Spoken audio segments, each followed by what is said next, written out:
They called her incompetent. They stripped her badge in front of the entire floor and had security drag her toward the exit while physicians laughed behind her back. Emily Carter, 28 years old, 5'4", a nurse nobody wanted to defend, shoved out of Stonebridge Medical Center like she was nothing. But as security's hands gripped her arms and the glass doors swung open, something happened that nobody in that hospital was prepared for. A convoy of military vehicles came screaming into the parking lot, armored, fast, and carrying men who were bleeding out. The lead commander walked through those doors, took one look at the woman being thrown out, and stopped cold. "Stand down. That's Sergeant Emily Carter.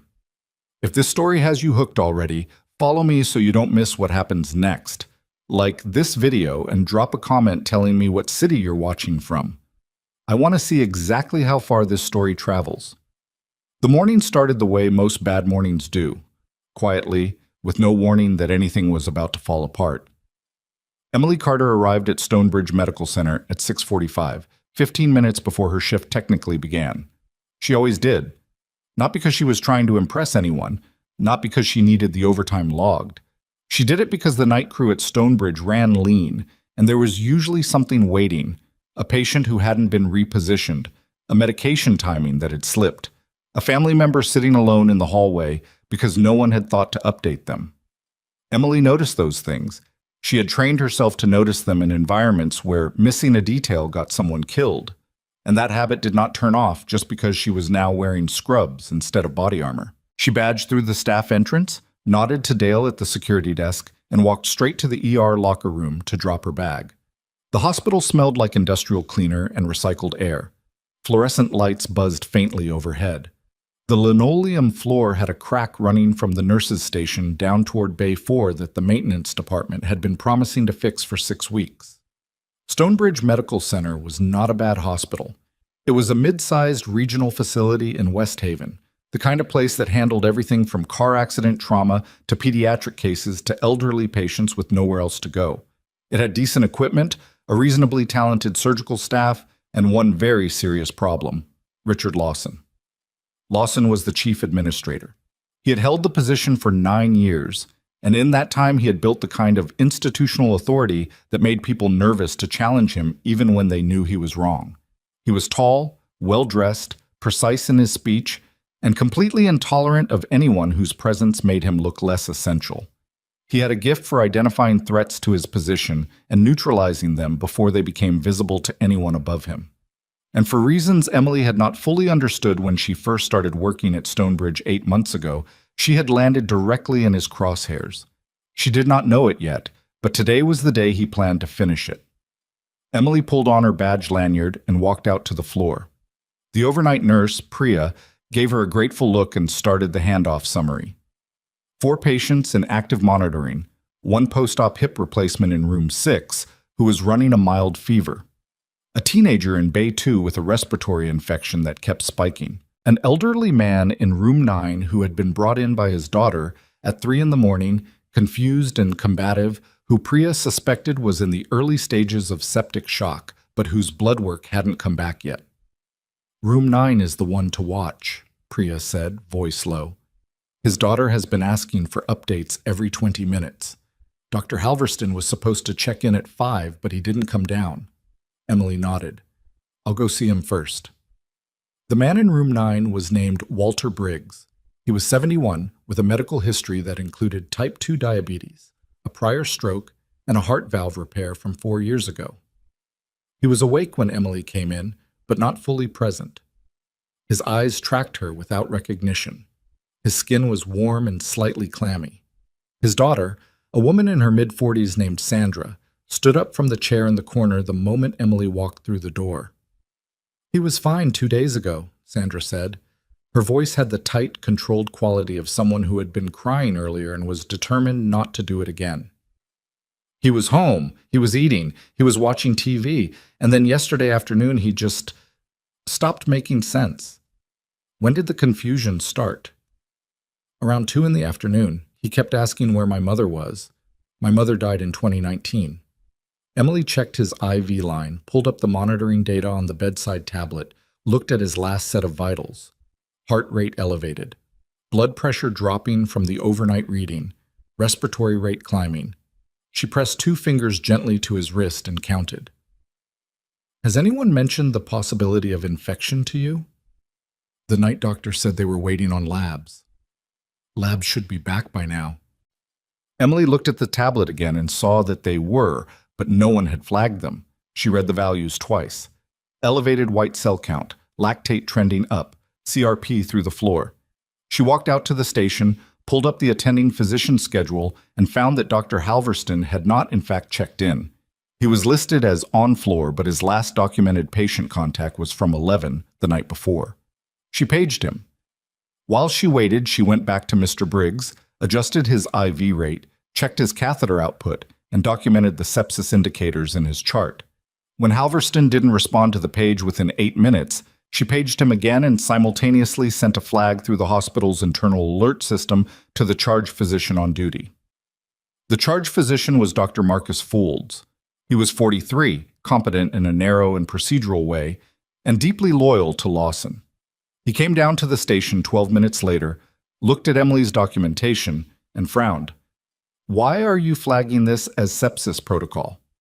Because it meets the criteria: 2 SIRS indicators, a suspected source, and lactate over 2.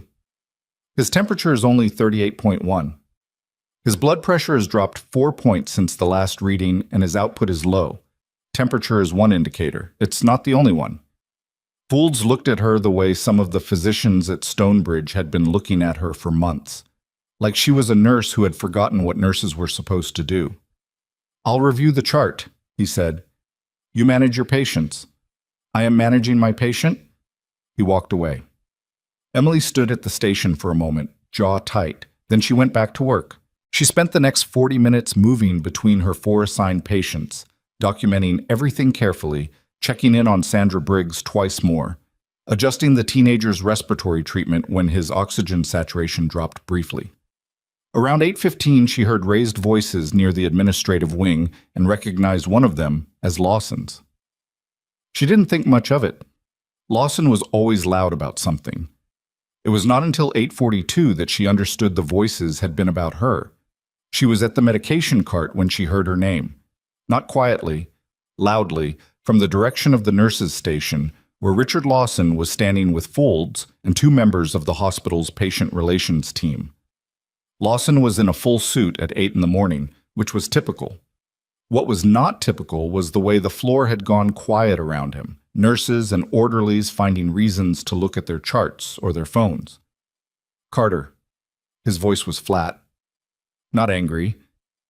That would have suggested she mattered enough to make him angry. Flat in the way that indicated a decision had already been made. In my office. Now. She walked with him because there was nothing else to do. His office was on the 2nd floor, overlooking the main entrance. It was a large room that he had furnished to signal authority.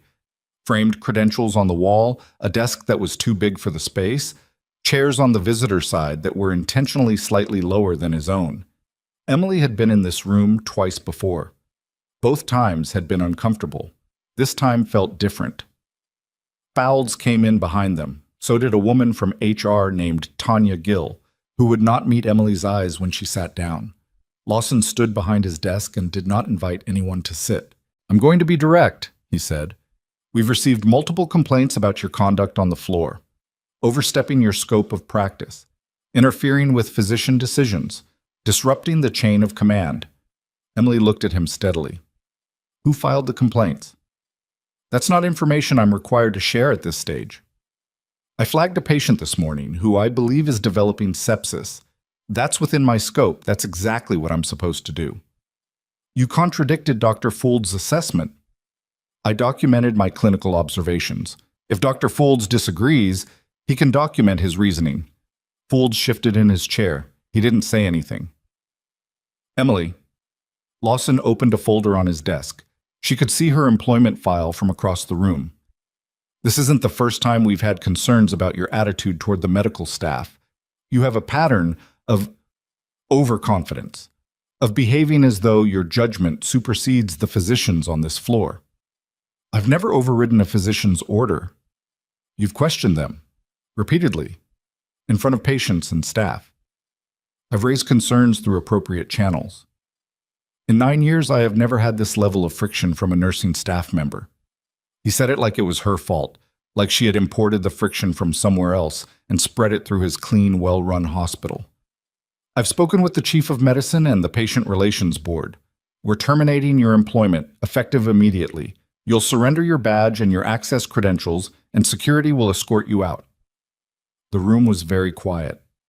Emily looked at Tanya Gill, who was staring at the notepad in her hands.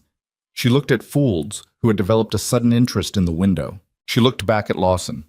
Walter Briggs in room 9 is showing early indicators of septic shock.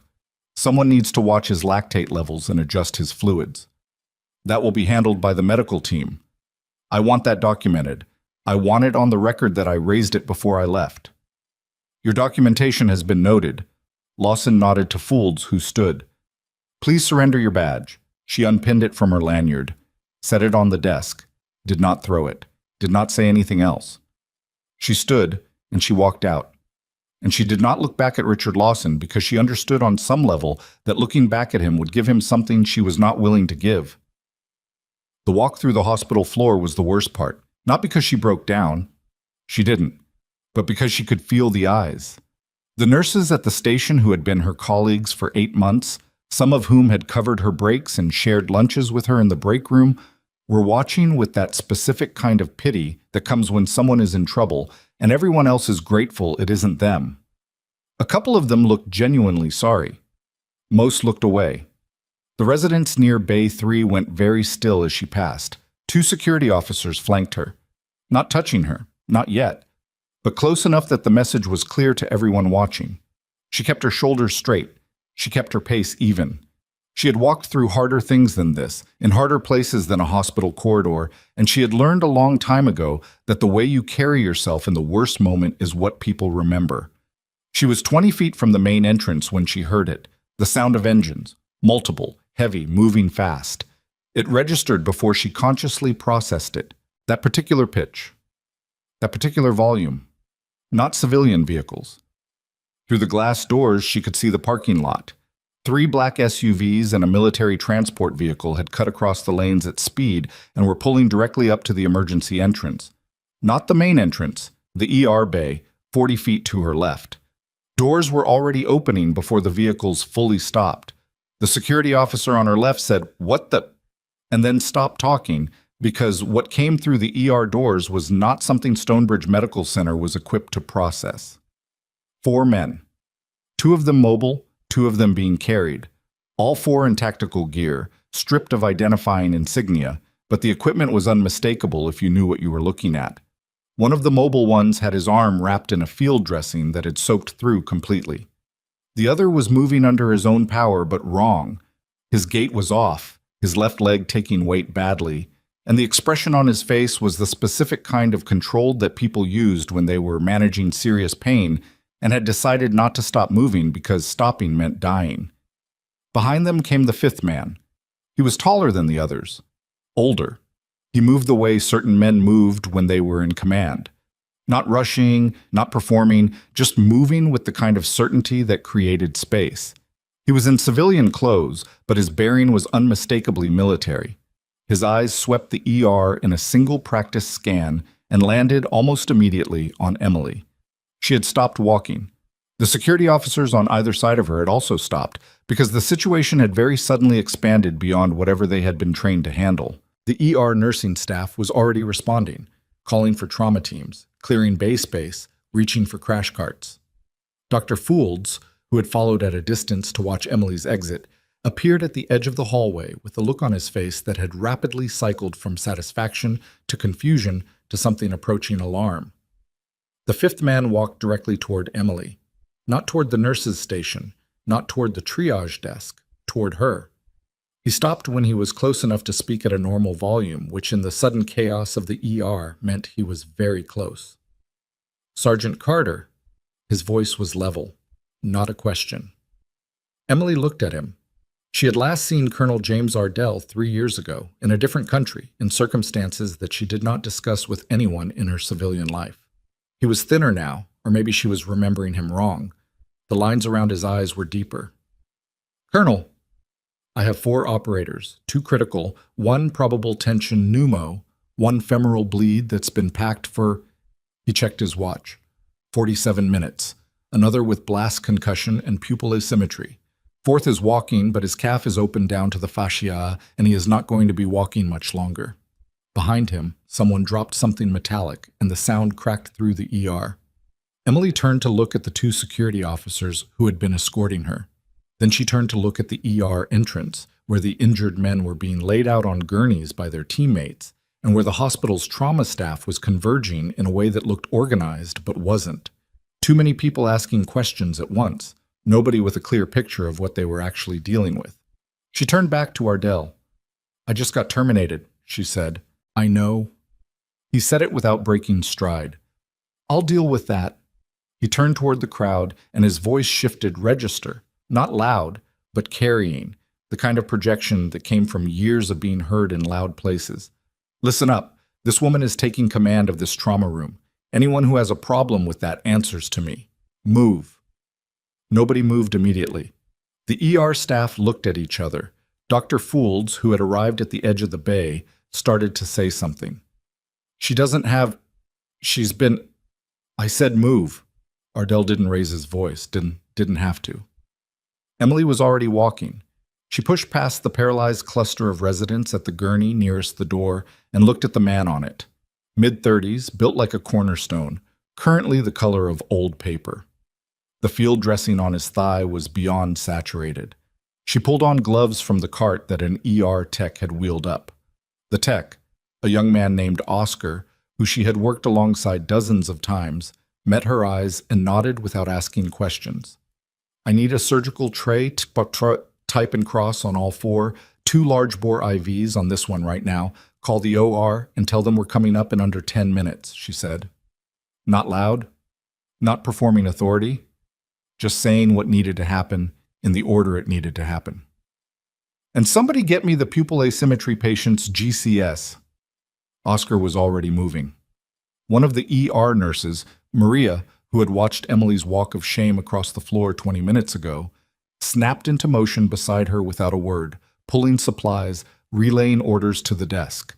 Across the bay, she could hear one of the soldiers giving a terse situation report to a second nurse, using terminology that the nurse was struggling to follow. Emily glanced over. "Mechanism," she said sharply, not stopping what she was doing. IED, partial structure collapse. 3 of them were inside, 2 were on perimeter. Time since injury, approximately 90 minutes. 90 minutes. She ran the math without thinking about it. Whatever volume these men had started with, they had been losing it for an hour and a half. The packing had bought time, not much more. "We need a second surgical team," she said to the room. "Not a consult, a second team standing by ready to go." "We only have 1 OR prepped at this hour," someone said. She didn't know who. "Then prep a second one." "That takes time. So does dying. Which one do you want to prevent?" Silence. Then movement. The right kind. Richard Lawson appeared at the edge of the ER bay. He was still in his suit. He looked at the controlled chaos of the trauma room, at the soldiers on the gurneys, at Emily standing at the center of it, giving directions that people were following. His expression went through several things in rapid succession before settling on something cold and hard. "What is she doing here, Sus?" he said, to no one in particular. "She has been terminated. She doesn't have credentials to—" Colonel Ardell turned from where he had been standing near the secondary gurney. "Mr. Lawson."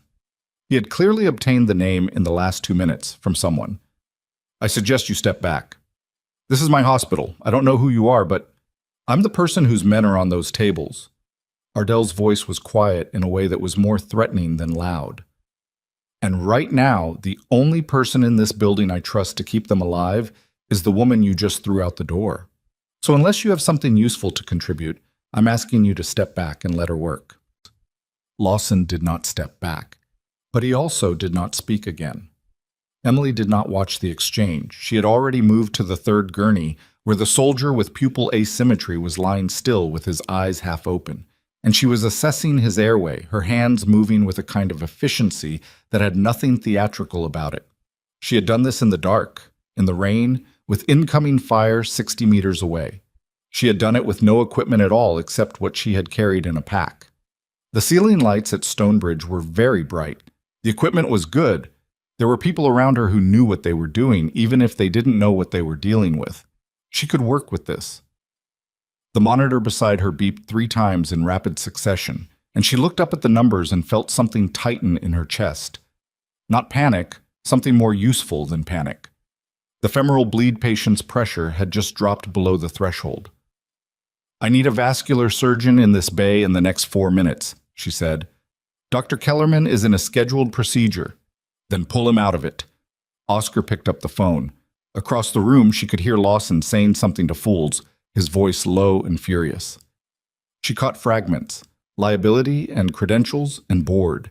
She filed them away and kept working, because there were 4 men who had been willing to bleed in places where most people would never go, and they were here, and she was here, and the only thing that mattered right now was the next 2 minutes. The monitor screamed. Emily moved. She got to him in 4 steps. The monitor was screaming because his pressure had bottomed. Systolic down to 61, which meant the packing on his thigh had either shifted or was no longer enough. And 61 meant the edge of the cliff, meant the next 30 seconds mattered more than the next 30 minutes. Emily's hands were already moving when she reached the gurney. She didn't call out for help. She looked at Oscar, who was already there, and at Maria, who had read the monitor from across the room and was coming with a second IV kit, and she said one word. "Tourniquet." Maria handed it over without fumbling. Emily applied it 6 centimeters above the existing field dressing, tightened it until the resistance told her it was seated, noted the time on the clock above the bay, 9:04, and then said to Oscar, "Get me Kellerman, not a message. Put him on the phone." "I'm trying. Try harder." The soldier on the gurney, she still didn't have his name, hadn't had time to check the chart that didn't exist yet, opened his eyes. They were brown, slightly unfocused, but there. He looked at her the way people looked at someone when they were deciding whether to trust them with something they couldn't afford to lose. "You're going to be okay," she said, because it was the thing that needed to be said, and because she had seen men pull back from worse than this when someone said it directly and meant it. She wasn't sure yet if she meant it. She thought she probably did. He closed his eyes again. Dr. Kellerman arrived 90 seconds later. He was still in his OR cap, his mask pulled down around his chin, visibly annoyed at being pulled from a procedure. The annoyance lasted about 4 seconds after he looked at the monitor and the tourniquet and the field dressing beneath it. "How long has that packing been in?" 52 minutes from injury time, Emily said. "He's been hypotensive for the last 3. Pressure's coming up slightly since the tourniquet, but he needs the OR. Kellerman was already gloved. He looked at the wound, looked at the vitals, looked at Emily. "You put this tourniquet in?" "Yes." He nodded once, not approval, exactly, more like adjustment, recalibrating something. And then he was talking to the OR desk, and the conversation shifted out of Emily's hands, which was exactly what was supposed to happen. She stepped back and moved to the next gurney. The soldier with pupil asymmetry, his name, she'd learned from the medic who had ridden with them, was Sergeant First Class Derek Yunt, was not unconscious, but was not fully present either. GCS of 12. Right pupil responding sluggishly, left pupil blown. She had already called for a CT, which was being set up, but the question she was working through was whether they had time for a CT, or whether the pressure in his skull was building fast enough that waiting 20 minutes for imaging was a gamble she couldn't justify. She asked the medic, a compact, precise woman named Torres, who had been maintaining Yunt's airway since they came through the door, "Any posturing, any Cushing response in transit?" Bradycardia started about 15 minutes out. BP was climbing. Cushing's triad. Bradycardia, rising blood pressure, irregular breathing, the brain herniating. She looked at Yunt's chest. His breathing was not irregular yet, but it was slower than it should be. "Cancel the CT," she said to the desk. "I need neurosurgery now, not in 20 minutes. Now." The desk called. She stood at Yunt's side and watched his breathing and talked to him quietly. Not about anything meaningful, just the kind of steady, low-level conversation that kept a brain engaged, kept it working, reminded it that there was a reason to keep the body running. She had done this in a forward operating base with no electricity and no backup coming, just her voice and her hands in the dark. At some point, she became aware that Lawson was still at the edge of the bay. She became aware of it because he spoke.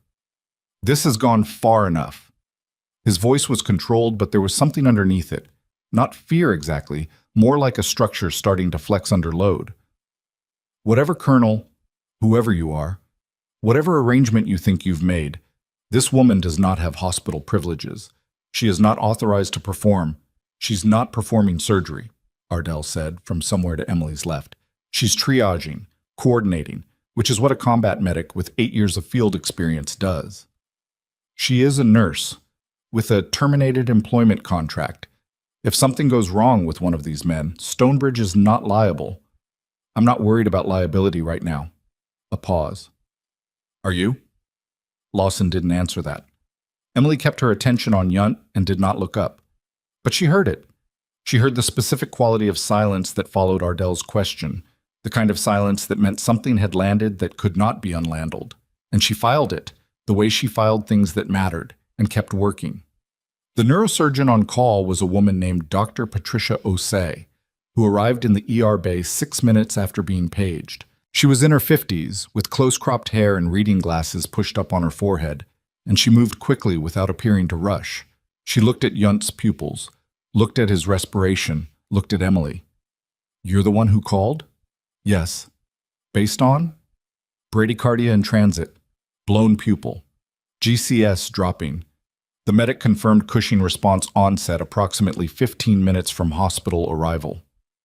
Osei looked at Torres, who nodded. Then Osei looked back at Emily for a moment longer than felt neutral. "Who are you?" she asked. Not rudely, just a question. "Emily Carter. I was ER nursing staff until about 40 minutes ago." Something moved in Osei's expression that Emily couldn't quite read. The surgeon nodded and turned to the desk. "Get me OR2. And someone get this man a head ultrasound on the way up. I'm not waiting for CT." She was already moving. Yunt's gurney went with her. The bay had not calmed down. 3 separate sets of monitors were beeping at different intervals.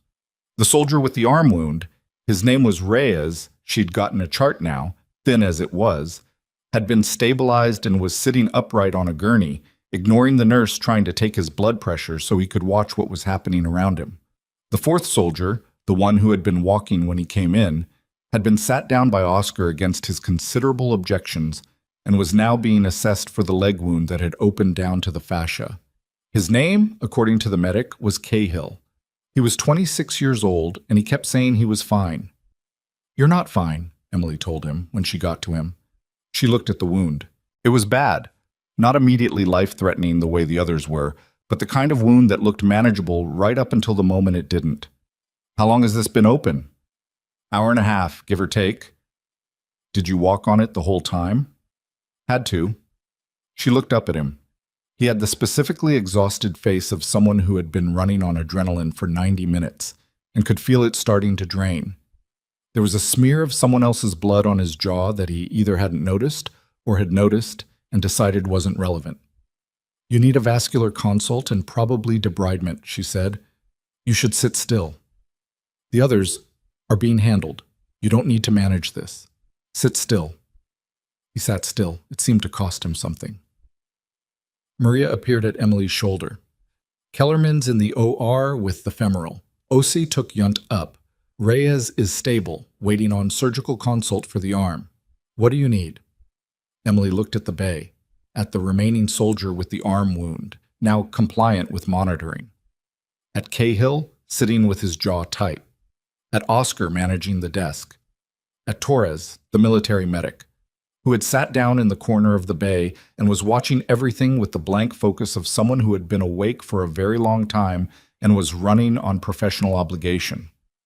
"Get Torres some water," Emily said, "and get a plastics consult for Cahill." Maria went. The crisis did not end then, because crises didn't end cleanly. They subsided, they shifted, they handed off their urgency to the next thing. The next hour and 40 minutes were the kind of work that didn't feel dramatic from the outside. Constant monitoring, communicating with the OR teams, managing Cahill's wound with the plastics resident who came down, keeping the documentation running because someone had to, and the ER staff was stretched. Emily moved between tasks without wasting motion, without the kind of performed calm that people put on when they were scared. She was tired. She had not eaten since 5 that morning. At one point, she knocked a tray of supplies off a cart because she turned too fast, and she said something under her breath that she would not have said in polite company. Nobody commented on it. At some point, Ardell appeared beside her and said quietly, "Kellerman is out of the OR," said the repair held. "His pressure is stable." Emily exhaled, slow. She had not fully realized she was holding something until she put it down. "Yunt?" "Still in. Ose says she's managing the bleed. No word yet." "Okay." "You should eat something." She looked at him. "Are you giving me orders, Colonel?" "Suggesting. I'll eat when Yunt is out." He didn't argue with that. He went back to his position near the bay entrance, where he had been standing with a posture that Emily recognized. The specific stillness of a commanding officer waiting for news he couldn't control, and had trained himself not to fight. Richard Lawson had not left. She had been peripherally aware of him the whole time, the way you were aware of a sound in the wall, not directly threatening but present, with a quality to it that made the back of your neck notice.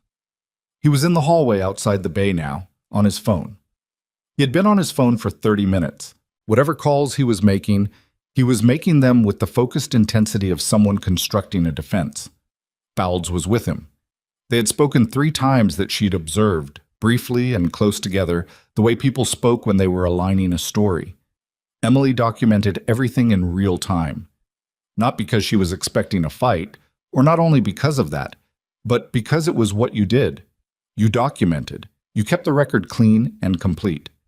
She had learned that in the Army, where the paperwork that seemed bureaucratic and pointless had a way of becoming the only thing standing between you and someone else's version of events. The shift supervisor, a nurse named Grace, who had worked at Stonebridge for 11 years, came to stand near Emily around 11 o'clock. Grace was in her early 50s with a flat, assessing face and the kind of deep institutional knowledge that came from a decade of watching the same patterns repeat. "You should know," Grace said, her voice barely above a murmur. "Lawson is talking to the board. He's trying to get a formal statement from them that you were acting without authorization." "He's probably right that I was, technically." Grace looked at her with something that was not quite surprise. "You're not worried about that?" "I'm worried about a man whose brain was being compressed by an expanding hematoma. Lawson can do what he's going to do." Emily finished what she was charting and looked up. "Were there complaints?" "Before today. Formal ones, in my file." Grace was quiet for a moment. "There were notes, flagged by fools mostly, a couple from other attendings." "How many of them do you think were legitimate?" Another pause. Longer. "Emily, I've been on this floor for 11 years. I've seen Lawson build a file on someone before. It's a specific thing he does. Very careful, very documented, very—" She stopped.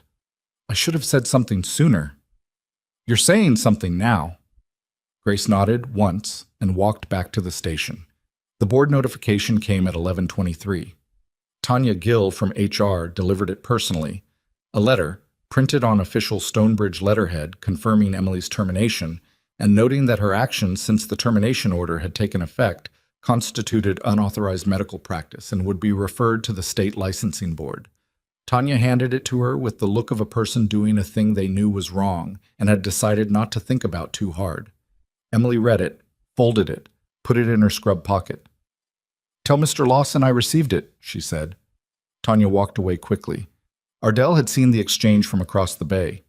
He came over and she handed him the letter without comment.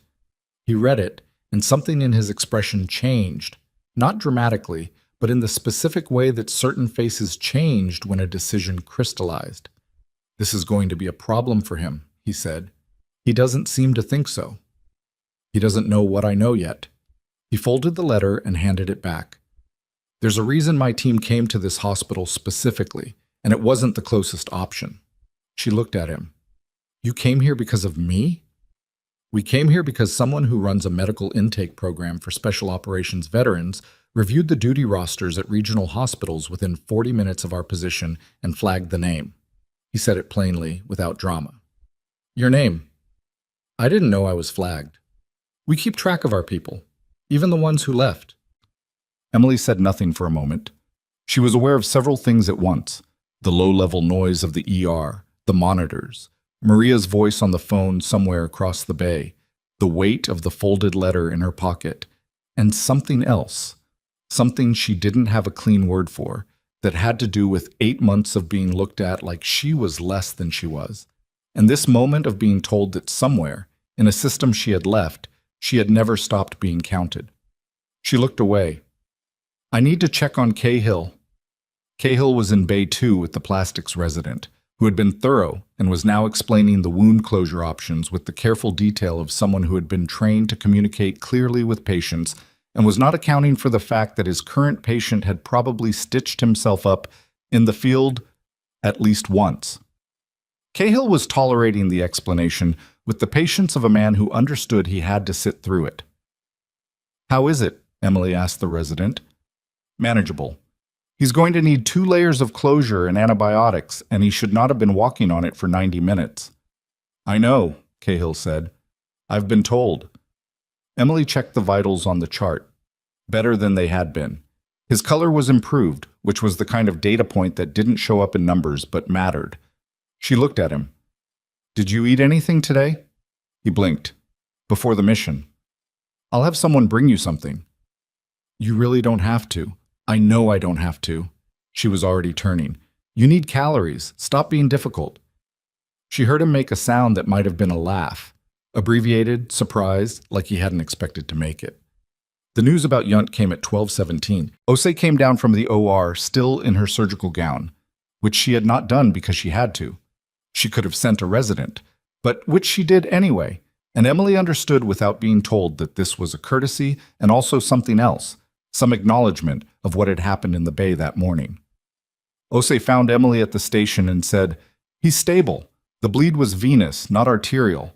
Unusual presentation given the impact, but it held once we relieved the pressure.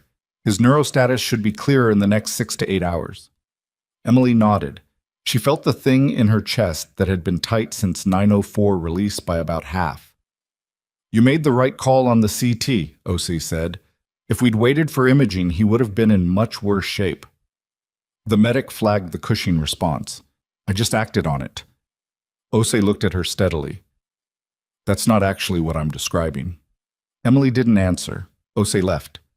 Emily sat down for the first time in 4 hours, on the edge of a chair at the nurse's station, and the physical reality of the morning arrived all at once.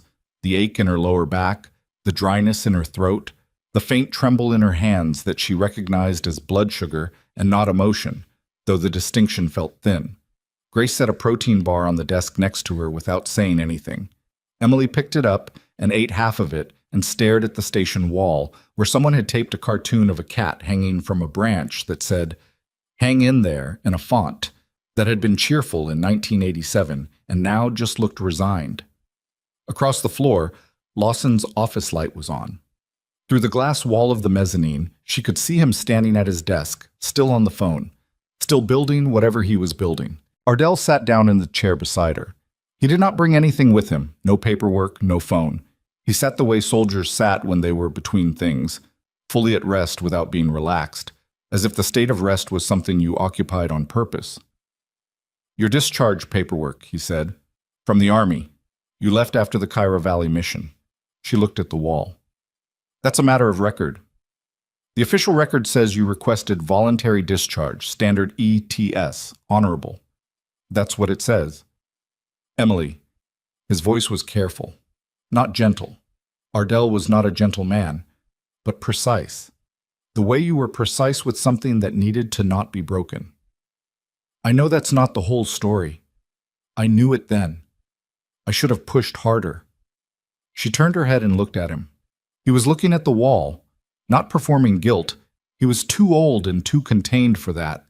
Just acknowledging it, the way you acknowledge something that couldn't be changed but shouldn't be lied about either.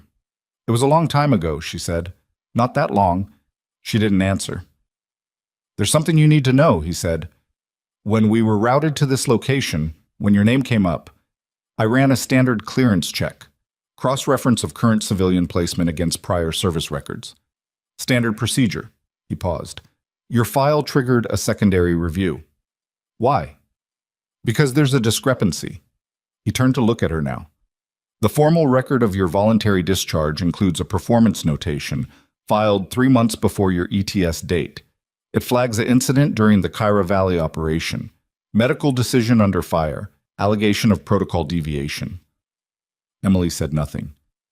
That notation did not exist when your discharge was processed. I reviewed your file personally before you left. It wasn't there. The ER noise continued around them. A monitor beeped somewhere.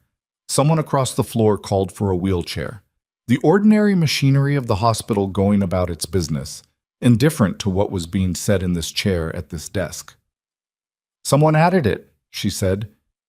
That's what the secondary review suggests. She looked back at the wall.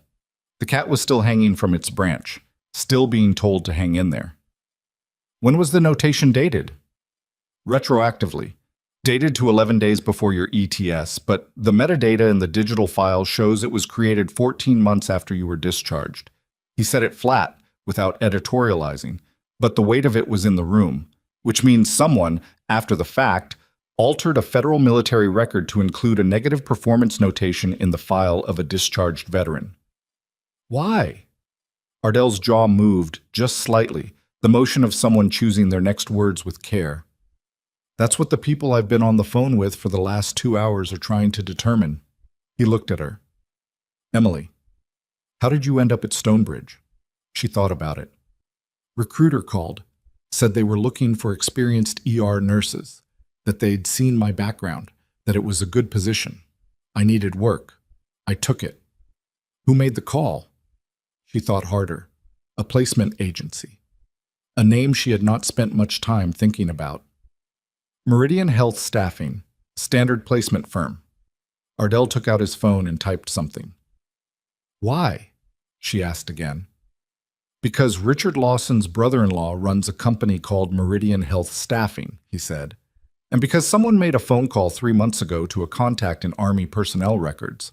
And because when I run the metadata on that file alteration, I want to know if the signature trail leads somewhere specific. The room got very quiet around Emily. Not actually quiet. It was a hospital ER. There was no actual quiet.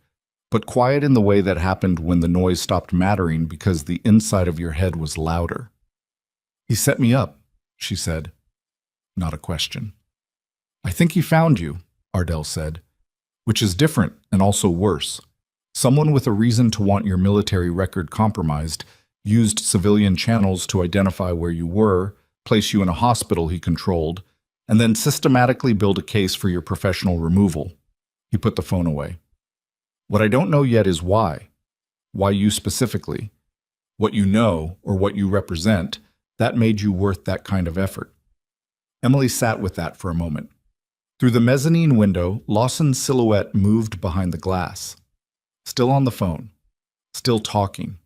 She thought about Walter Briggs in room 9, who had been showing early sepsis indicators this morning and whose treatment she had flagged before she was dragged out of the building. She had not been back to check on him. She did not know if anyone else had. She stood. I need to check on a patient, she said. Emily, 2 minutes. She walked to the internal phone at the station and called room 9. It rang 4 times. Sandra Briggs picked up with the tight, controlled voice of someone who had spent the morning waiting for news. This is Emily Carter. I was your father's nurse this morning. I know who you are. Sandra's voice cracked slightly on the last word. The doctor came in 2 hours ago. They moved him to the ICU. They said septic shock. Emily closed her eyes briefly. Is he stable? They're saying they caught it. They said another hour and Sandra stopped. Did you flag it? Before everything this morning? Was that you? Yes. A long pause. Thank you, Sandra said, and her voice was not controlled anymore. Emily put the phone down. She stood at the station for a moment, her hand still on the receiver, and then she turned and walked back toward the bay where Ardell was still sitting, and where, she saw as she approached, something had changed. Ardell was on his feet. Torres was beside him, and Cahill, who should have been sitting in Bay 2 with the plastics resident, was standing in the hallway with his arm extended, pointing at his phone. The expression on Ardell's face was the expression she had learned to read over years of watching him receive information in the field. Not panic, not surprise, but the rapid internal rearrangement of someone absorbing something that changed the shape of everything around it. She reached them and said, "What happened?" Ardell looked at her. "The investigation I mentioned, the secondary review on your file." He paused. It triggered an automatic flag in the federal system, and that flag was seen by someone we didn't expect. "Who?" "The Inspector General's office." He held up his phone. The screen showed a text message, 3 words visible before the preview cut off. She could read them clearly. "We're already here." The doors at the end of the hallway opened. 2 individuals in civilian clothes walked in. A man and a woman, both carrying credentials that caught the overhead light. Behind them, 2 more. And behind them, a figure Emily did not recognize, in a suit that was not expensive but was precise, with the kind of walk that said federal without saying it. Lawson appeared on the mezzanine above them. For the first time since 8:42 that morning, his face did not look controlled. The woman in front led the group. She was in her mid-40s with a short cropped haircut and the kind of posture that came from years of walking into rooms where people did not want her there. She held credentials in her left hand, not raised, not displayed for effect, just held, the way you held something when you were confident the room would ask to see it and you were prepared to wait. She did not look at Emily first, she looked at Ardell. "Colonel Ardell." Her voice was flat and professional. "Special Agent Dana Rourke, Department of Defense, Inspector General. We spoke 40 minutes ago." "You made good time," Ardell said. "We were already in West Haven." She said it without explaining further. The implication sat in the air like a question nobody was going to ask yet. Behind her, the 3 other agents had spread out in the way trained people spread out when they entered a space, not aggressively, but with the specific spatial awareness of individuals who were taking stock. One of them was already looking at the mezzanine where Lawson stood. Lawson had not moved. His hands were at his sides. His phone was in his right hand, gripped in a way that suggested he had either just finished a call or was deciding whether to make one. From this angle, 2 floors up and behind glass, his face was unreadable, but his body language was not. Too still, the stillness of a person who had just realized the walls of a room were closer than they'd thought. Rourke turned to Emily. "You're Carter." "Yes." "We need somewhere to talk. Private, if this hospital has that." Emily looked at Grace, who had appeared at the edge of the hallway in the way that Grace appeared at edges of things. Quietly, observationally, already knowing more than she showed. Grace said, "Conference room B, 2nd floor, north wing. It's empty." "Thank you." Rourke gestured to one of her agents, who peeled off toward the elevator with Torres in tow. Torres, who had apparently been contacted before Emily had, because she went without being asked and without the expression of someone being surprised. The walk to conference room B was 3 minutes. Emily spent it constructing the shape of what she knew and what she didn't. She knew about the file alteration Ardell had described. She knew about Meridian Health staffing and Lawson's brother-in-law. She knew what had been done to her this morning and what had been done to her, apparently, long before this morning. What she didn't know was the scale of it, whether this was one man protecting his position or something that had roots deeper than Richard Lawson's ego. She was about to find out. Conference room B had a long table, 8 chairs, and a wall-mounted screen that somebody had written a cardiology department budget projection on in marker and not fully erased. Rourke sat across from Emily. One agent posted near the door. The other set a laptop on the table and opened it. Ardell sat to Emily's left and did not speak. "I'm going to tell you what we know," Rourke said, "and then I'm going to ask you some questions. If there's something you'd rather have counsel present for, tell me now." "I don't need counsel," Emily said. "I haven't done anything." Rourke looked at her with an expression that was not unfriendly but was not soft. "Nobody says that and means it the way they think they do. But, okay." She opened a folder. "Richard Lawson, Stonebridge Medical Center. You've been here 8 months." "Yes." "In that time you filed 4 internal reports, 2 flagging medication discrepancies. One regarding a post-surgical patient whose chart showed a procedure that the attending physician's operative note didn't match. One regarding a billing code pattern in the ER that you thought looked irregular. Emily went still. She had filed those reports. She had filed them through the hospital's internal compliance system, because that was the process, because she had been trained that when you saw something wrong, you documented it through the right channels and let the system work. She had not told anyone she filed them. She had not mentioned them to colleagues. She had assumed they went somewhere and did something, or didn't, and that she had done her part. "You found those," she said. "The compliance system logs everything, including who filed, when, and whether the report was reviewed." Rourke turned the folder so Emily could see the top document. "Your 4 reports were received, logged, and closed, marked as reviewed by the Chief Administrator's Office, within 48 hours of submission. No external referral, no investigation initiated, no follow-up contact with you." Lawson saw them. Lawson saw them and buried them. Yes. Rourke pulled up the next document. "The billing irregularities you flagged in Report 4, we've been tracking a version of that pattern for 7 months. A systematic upcoding scheme that has generated approximately $4.3 million in fraudulent Medicare and Medicaid reimbursements over the past 3 years. You found the edge of it in week 5 of your employment." The room was very quiet. "He didn't just want to fire me," Emily said slowly. "He needed me gone before I found the rest of it. Before you filed anything that went outside the building, yes. Your internal reports were containable. Another 3 months of you on this floor and something was going to make it out." Rourke paused. "The performance notes, the complaint file, the arranged termination, that was all containment." Emily sat with that for a moment. 8 months of being looked at wrong, of being made to feel like she was too much, too sharp, too inconvenient, and underneath all of it was not some personality conflict or institutional friction. It was this. A man protecting $4 million and the infrastructure that generated it, using every tool available to remove the person who had wandered into his margins. "The military record," she said. "The notation that was added after my discharge." Rourke and Ardell exchanged a brief look. "That's the piece that surprised us," Rourke said. "Lawson has a contact in the VA record system. Former colleague, medical administrator, owes him professionally. The alteration was made at Lawson's request.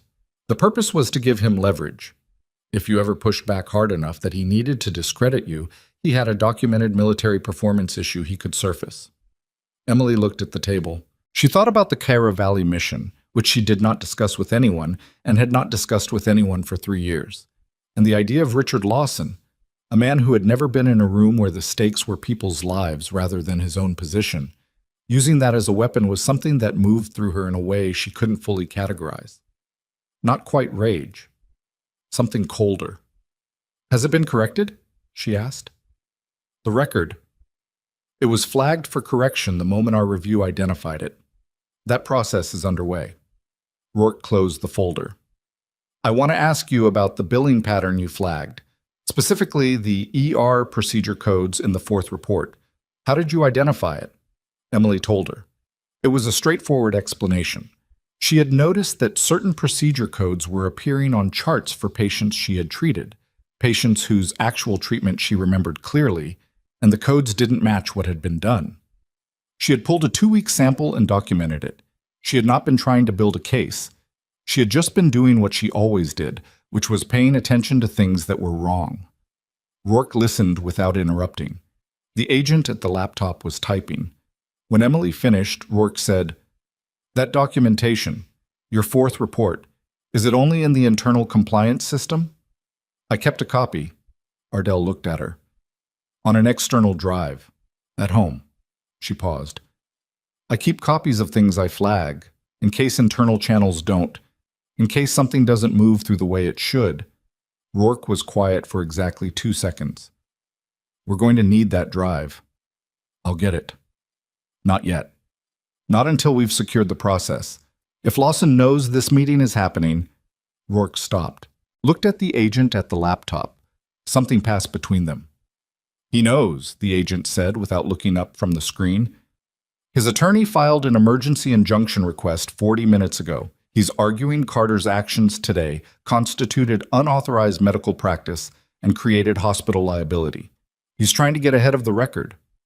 Emily said, "He's been building this all morning."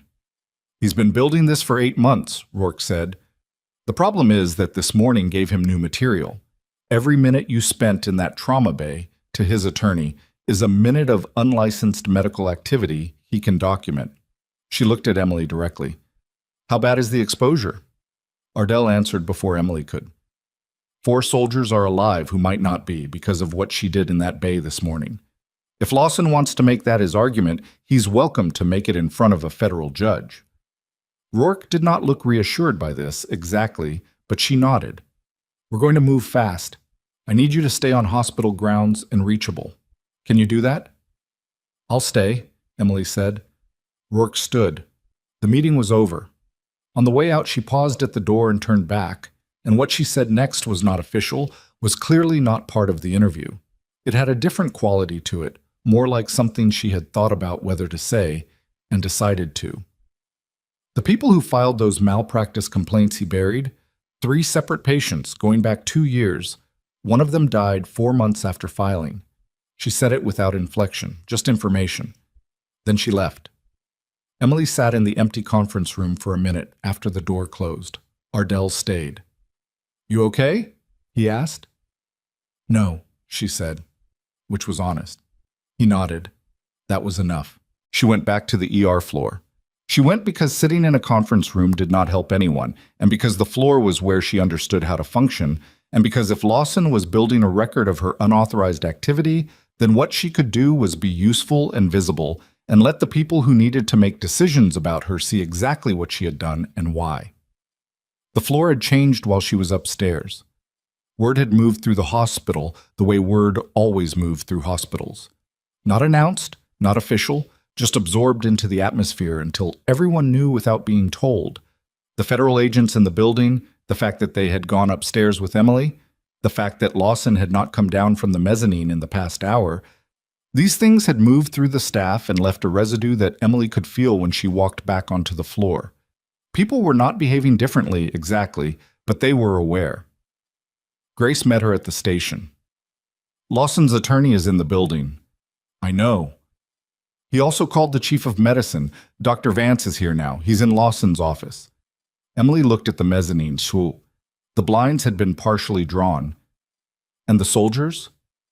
"Kellerman's patient is in recovery, stable. Osei's patient is in neuro-ICU, responsive. They got a pupil response on the left side an hour ago." Grace paused. "Reyes is upstairs waiting on an orthopedic consult. Cahill is in Bay 2 complaining about the food. That means he's fine." "Mostly." Grace looked at her.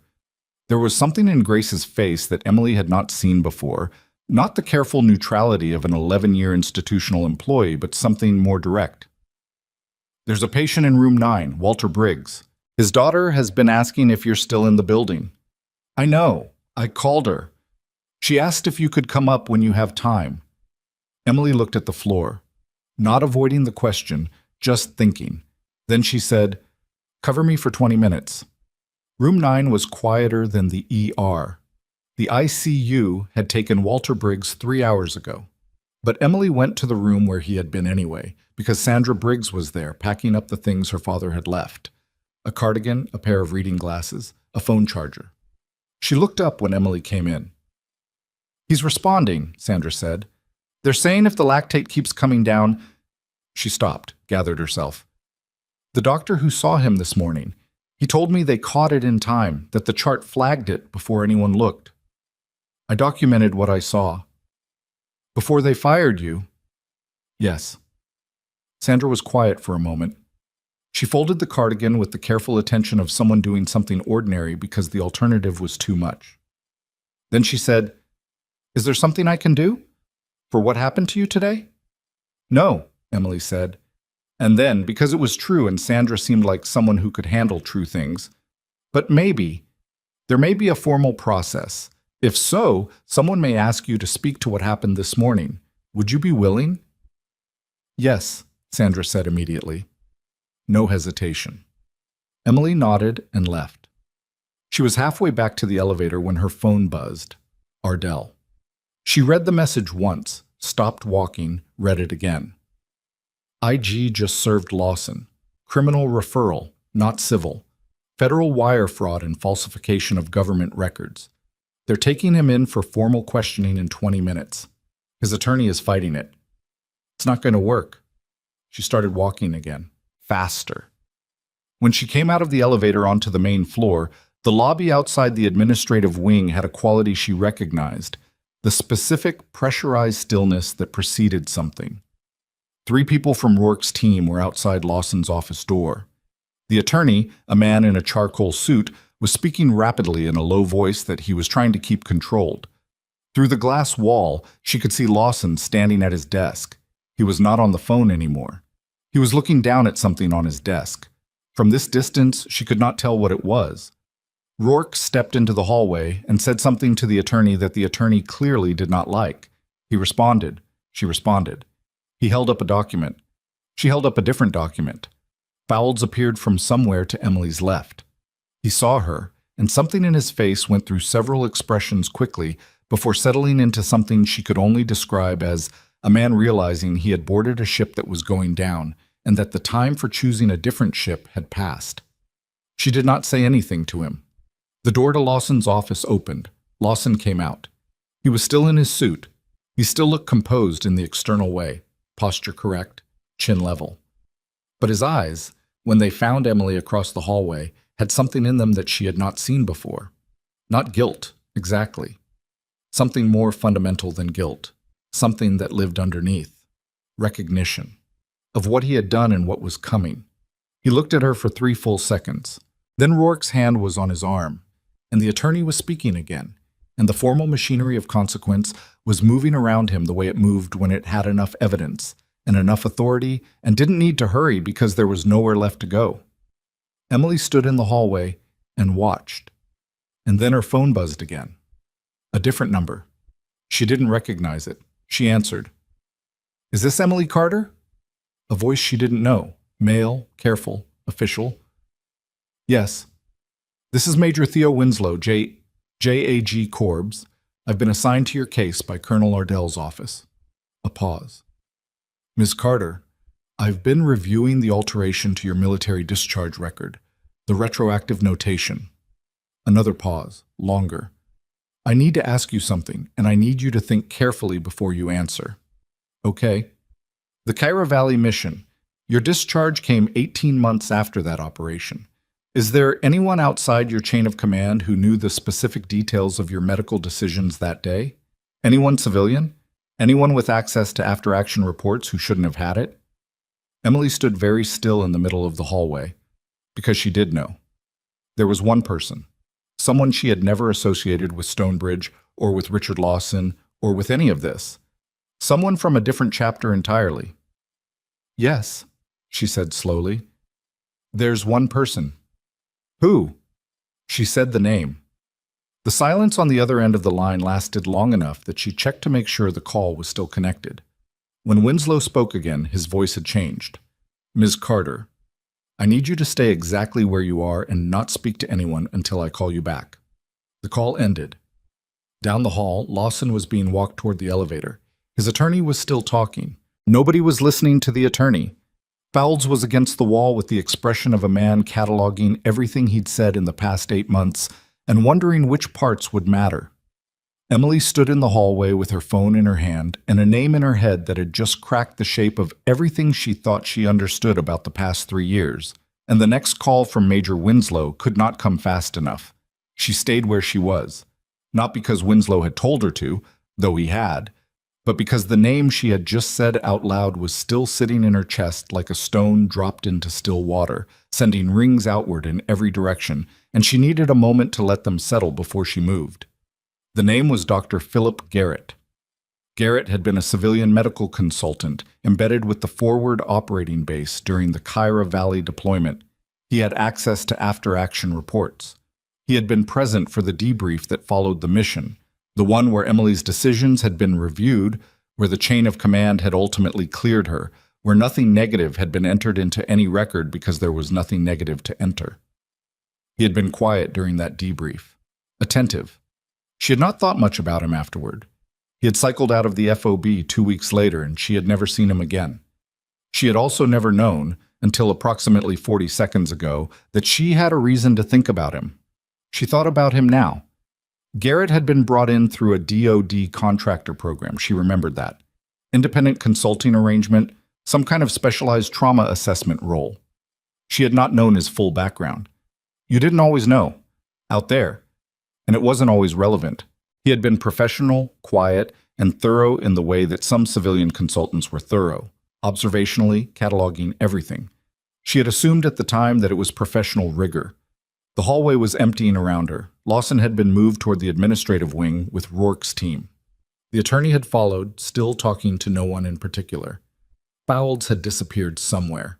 The ordinary noise of the hospital floor was reasserting itself. Monitors, footsteps, the PA system calling for a technician to radiology. Her phone rang. Winslow. She answered on the first ring. "Talk to me," she said. "Philip Garrett."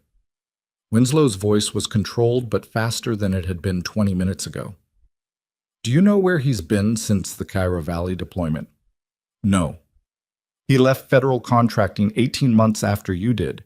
He went private sector, healthcare administration consulting." Emily said nothing, but something in her went very still.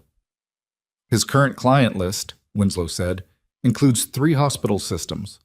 All 3 have faced federal billing fraud investigations in the past 2 years. All 3 use the same compliance structure. Internal reporting channels routed through the chief administrator's office. No external referral, systematic closure of internal flags." "He's not just Lawson's source," Emily said. "He designed the system. He appears to have consulted on its implementation at Stonebridge approximately 14 months ago. We're still pulling documentation." A pause. "There's more. The performance notation added to your military file, the metadata trail we've been running. The access credentials used to enter the VA record system match a contractor ID that was last associated with Garrett's consulting firm." The stone hit deeper water. "He's the one who flagged me," she said. "He reviewed the after-action from Cairo Valley.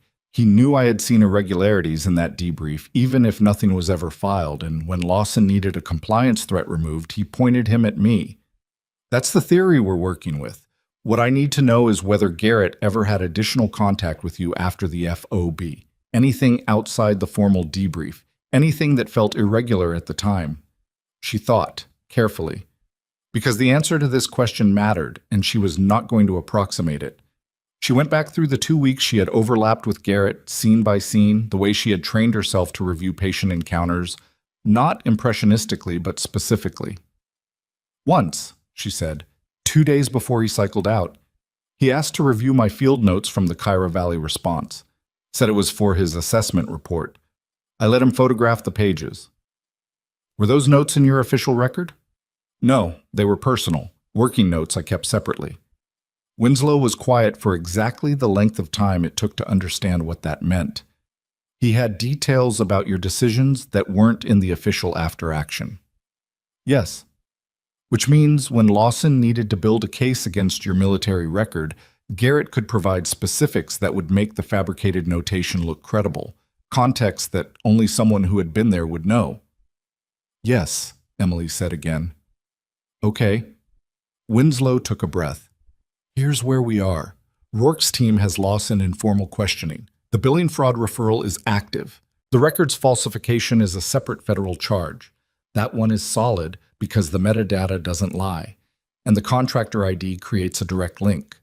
What we need is to connect Garrett explicitly, which means we need documentation of his consulting arrangement with Stonebridge, his communication with Lawson, and ideally anything that shows this was coordinated targeting rather than coincidence.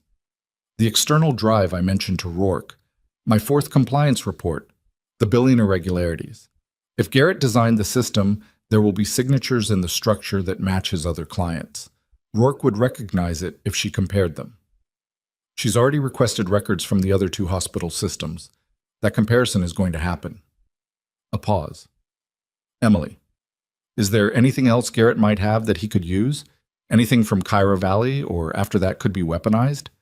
She thought about it honestly. Not performing certainty, actually thinking. No, she said finally. I did my job. I documented what I did and why. The decisions were sound, and the chain of command agreed. Garrett can contextualize all he wants. The substance is clean. Good. Winslow sounded like he meant it. I'll call you when we have more on Garrett. Stay on hospital grounds. The call ended. Emily put her phone in her pocket and stood in the corridor for a moment, orienting. Then she walked back to the ER floor because that was where she knew how to function, and because Cahill was still in Bay 2 and Reyes was still upstairs, and the ordinary work of the day did not stop for anyone's criminal investigation. Grace was at the station. She looked up when Emily came in. How bad? Grace asked. It's moving. Lawson's attorney has been calling the chief of medicine every 20 minutes. Dr. Vance keeps asking the ER charge staff whether you were clinically supervised this morning. What are they saying?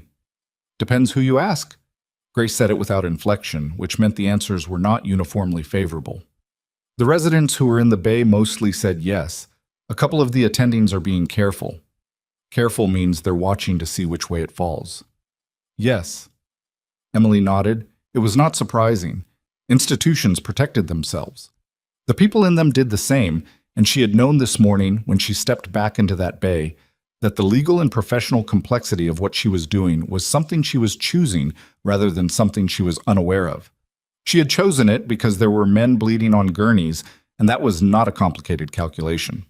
She checked on Cahill. He was in Bay 2 with his leg wrapped and an institutional turkey sandwich that he had eaten approximately half of and abandoned. He looked better than he had. Some of the controlled exhaustion had moved into something more like ordinary tired. Kellerman's patient, he said when Emily came in. The femoral, is he going to walk? Ask Kellerman. I'm asking you. She looked at him. The repair held. His pressure has been stable for 3 hours. The next 48 are going to tell you more than I can right now. Cahill nodded. He looked at the half-finished sandwich. He's been in my unit for 4 years, he said. It was not said for sympathy. It was just a fact, delivered with the specific weight of someone for whom 4 years in a unit meant something that didn't translate cleanly to civilian language. I know, Emily said. She did not say anything else, and neither did he. And somehow that was the right amount. She went up to check on Reyes. He was in a standard room on the 3rd floor, his arm in a stabilizing brace, irritated about the television remote not working and otherwise alert. The orthopedic consult had come and gone. He would need a second procedure in the next week, but the immediate repair was holding. He recognized Emily when she came in the door. You're the one who ran the bay, he said, along with a lot of other people. He studied her for a moment. He had the assessing look of someone who had spent years reading situations for threat and was now applying it to a different kind of question. Ardell said they tried to fire you this morning. They did fire me. This morning. But you stayed. There were people who needed care. He was quiet. Then, Ardell doesn't impress easy. You should know that. I do know that. He looked at his arm. Thank you, he said. Not elaborated, not performed, just 2 words delivered in the direction of something real. She went back downstairs. The shift supervisor had changed by now, afternoon crew coming on, and the information had moved further through the building. When Emily walked through the ER, she was aware of being looked at differently than she had been at 9 in the morning. Not with the pitying, avoidant attention of the walkout, something else. Something more complicated and less comfortable. People who had watched her get escorted to the door 3 hours ago were now watching her move through the floor as if recalibrating something they had assumed without checking. She was not interested in what they thought. She was interested in the monitors and the charts and the work, but she noticed. Oscar found her at the medication cart at 2:45. He was young, 23, still in his ER tech certification, working nights to pay for his final year of nursing school. He had worked alongside Emily every shift for 8 months, and had handed her supplies that morning without asking questions. I put in a formal witness statement, he said. He said it quietly and directly, the way he said most things. About this morning. What happened in the bay, the sequence, what you did. They asked if anyone wanted to submit one. Who asked? The federal agents. Rourke. He shrugged. I figured someone should say it clearly. Emily looked at him. He was slightly uncomfortable being looked at, which was usual. He had done it because it was the right thing to do, and he had not announced it or waited for acknowledgement, which was also usual. Thank you, Oscar, she said.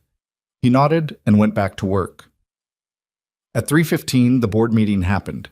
She knew it was happening because Grace told her and because she could see through the glass walls of the second-floor conference room a collection of individuals who had the professional bearing of people sitting in judgment.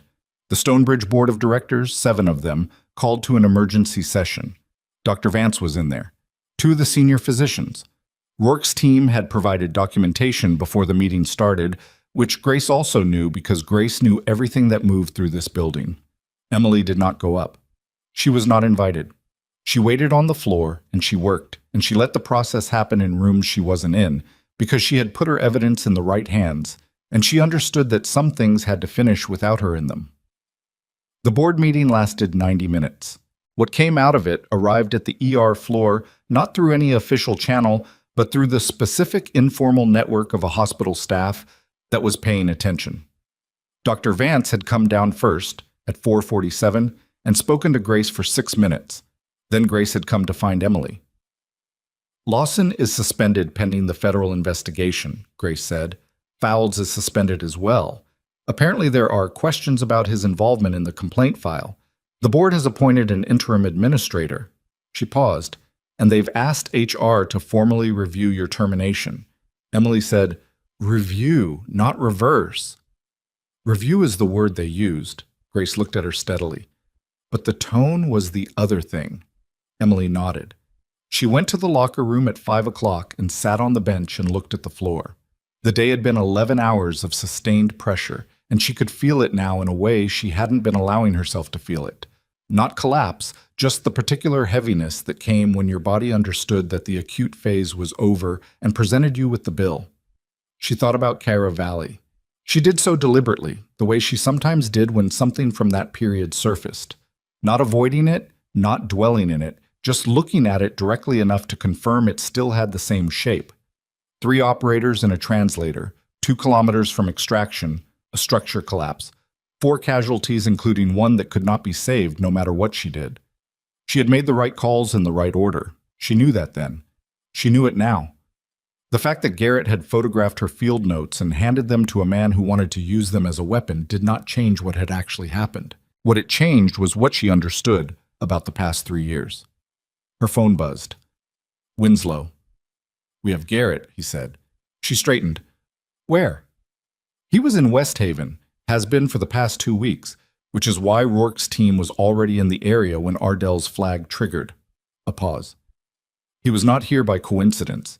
Lawson was escalating his plan to remove you, and Garrett came to assist with the implementation. We have hotel records, communication logs between Garrett and Lawson going back 11 months, and a draft document on Garrett's laptop that appears to be a template for the licensing board complaint that Lawson's attorney was preparing to file this afternoon. A template, Emily said. He's used it before. 2 of the 3 other hospital systems we identified. Both cases involved a nurse or mid-level provider who filed internal compliance complaints. Both were removed within 90 days. One lost her license. The other took a settlement agreement that included a non-disclosure clause. Winslow's voice was flat. Not angry. JAG officers did not perform anger at her, but the flatness had a weight to it. You are not the first person he did this to. You're the first one who had a colonel with a bleeding team show up at the right moment. She absorbed that. The other 2. A nurse who lost her license, someone who signed an NDA and went away. Garrett had refined this somewhere before Stonebridge. She was not a test case. She was an iteration. What happens to him? She asked. Federal charges. Falsification of government records is a felony. The conspiracy angle, coordinating the targeting of multiple individuals across state lines, that adds significantly. His attorney is going to argue consulting arrangements and professional opinion, but the metadata is not going to cooperate with that argument. Winslow paused. He'll be formally taken in tonight. She sat with that for a moment. And my record, she said. The correction is already filed. The notation has been flagged as fraudulent and will be formally expunged. Your discharge record will reflect what it should have reflected from the beginning. Honorable, no negative notations, full commendation from your commanding officer." His voice shifted slightly. "Colonel Ardell submitted a supplementary letter this afternoon. I don't usually read those, but I read this one." Emily didn't ask what was in it. She didn't need to. "Thank you, Major," she said. She put the phone down and sat on the bench in the locker room and let herself have 60 seconds of not moving, not performing composure, not managing the next thing, just sitting in a room that smelled like industrial soap and the residue of other people's hard days, being a person who had been through something and was still here. 60 seconds. Then she got up. When she came back out to the floor at 5:40, something had changed in the building. Not the ER specifically. The ER was the ER, always moving, always absorbing the next thing. But the building. The particular atmosphere that a large institution develops when something happens that everyone knows about and nobody has officially announced. She found out why at 6:03. Rourke's team had moved Lawson from the administrative questioning to formal custodial custody at 5:50. They had not used the administrative wing exit. They had come through the main lobby, in front of the reception desk, in front of the patient family waiting area, in front of the afternoon shift staff coming in, and the day shift going home, and the residents crossing between departments and the security desk where Dale sat and saw everything. Richard Lawson, in his suit, being walked through the front lobby of Stonebridge Medical Center with his attorney at his side and federal agents on either side of him, with the specific quality of movement that said this was not voluntary and there was no ambiguity about that. Emily was not in the lobby when it happened. She heard about it from 3 separate people in the space of 10 minutes, each account slightly different in detail, but identical in the central fact, which was that it had been public and it had been documented. Someone had filmed it on a phone, which was going to be a problem for the attorney and a fact that could not be unwound. She did not feel satisfaction exactly. She felt something that was adjacent to relief but more complicated. The feeling of a structure that has been holding against pressure finally being allowed to relax. It was not clean. Nothing about today had been clean. Fouls found her near the station at 6:20. She had not been looking for him and did not think he had been specifically looking for her.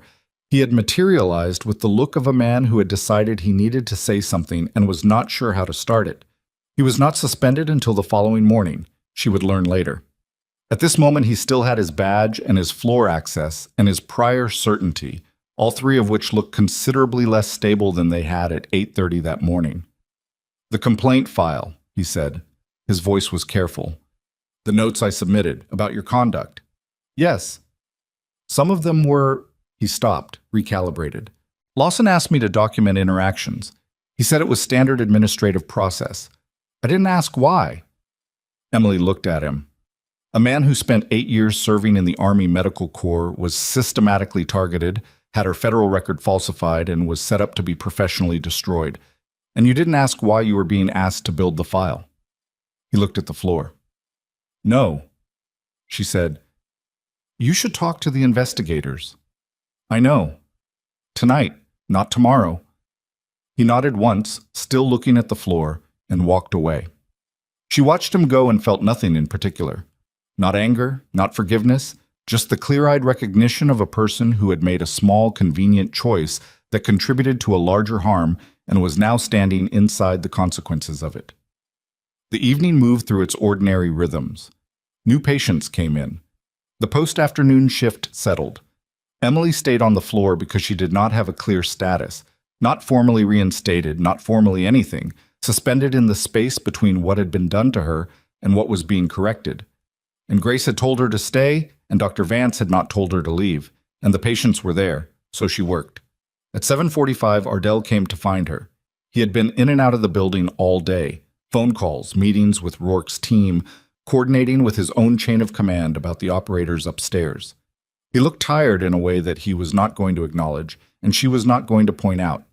He sat in the chair beside the station and looked at the floor. "Kellerman's patient is going to need physical therapy," he said. "They're saying full recovery is probable, not certain." "Probable is good." "It is." He looked up. "Yunt's left pupil is responding. Osei says the pressure is fully resolved." He was quiet for a moment. That one was close. Yes, she said. It had been. The margin between calling for neurosurgery when she did and calling for it 20 minutes later was the margin between Yunt being in the neuro ICU recovering and Yunt being something else. She was aware of that. She would probably be aware of it for a long time. The board requested a statement from me, Ardell said, about this morning, my observations of your actions in the trauma bay. What did you tell them? The truth. He paused. Which included the fact that every clinical decision you made was within the range of what I have observed from senior combat medical personnel in active field conditions. And that in my professional assessment, at least 2 of my operators are alive because you made those decisions without being paralyzed by the question of whether you were technically authorized to make them. Emily said nothing. The interim administrator, a woman named Dr. Hartley, she's been medical director at their satellite clinic. She called me directly after the board meeting. He looked at Emily. She wants to meet with you tomorrow morning. About what? She said she'd prefer to discuss it in person. He paused. She used the word future, specifically your future at this hospital. Emily sat with that for a moment. The ER floor moved around her. Oscar at the cart, Maria on the phone, the monitors doing their constant quiet work. The linoleum floor with the crack that maintenance still hadn't fixed. The fluorescent lights that buzzed at a frequency just below noticeable. Okay, she said finally. Ardell stood. He looked at her for a moment with the expression of someone who had things to say and had decided that the current moment was not the right container for them. Then he said, "Get some sleep tonight," and walked out. She stayed until 9, finished her documentation, handed off to the night nurse, told Grace she would be back in the morning, and walked out through the main entrance, the same doors they had walked her toward that morning before the convoy arrived. The parking lot was quiet. The night air was cool and slightly damp, the kind of air that arrived in early autumn before anyone was ready for it. She stood outside for a moment and looked at the building. Her phone buzzed one more time. Unknown number. She almost didn't answer. She answered. Silence for 2 seconds. Then a voice she had not heard in 3 years. Emily? Careful, controlled, recognizably the same. I think we should talk. Philip Garrett. Not in custody yet. Winslow had said tonight it was 9:04. The math was not right. How did you get this number? She said. I have resources. A pause. I want you to understand something before this goes any further. What you think you know about Kyra Valley, what you think the record shows, there are pieces of it you don't have, and the people who have them are not going to use them the way you're expecting. Her hand tightened on the phone. I'm listening, she said, because she needed to know what he had and whether it was real or a threat with nothing behind it. And because some part of her that was still a combat medic understood that you gathered information before you moved. Not on the phone.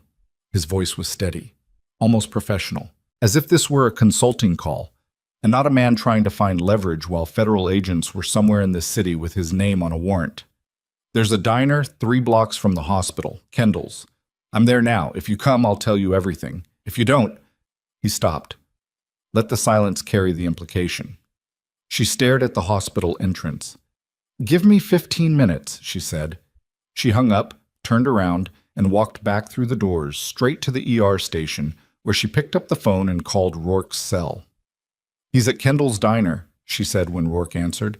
3 blocks north of the hospital. He called me directly. He thinks I'm coming alone in 15 minutes. A pause. Don't go. I know, Emily said. But you should. Rourke's team reached Kendall's Diner in 11 minutes.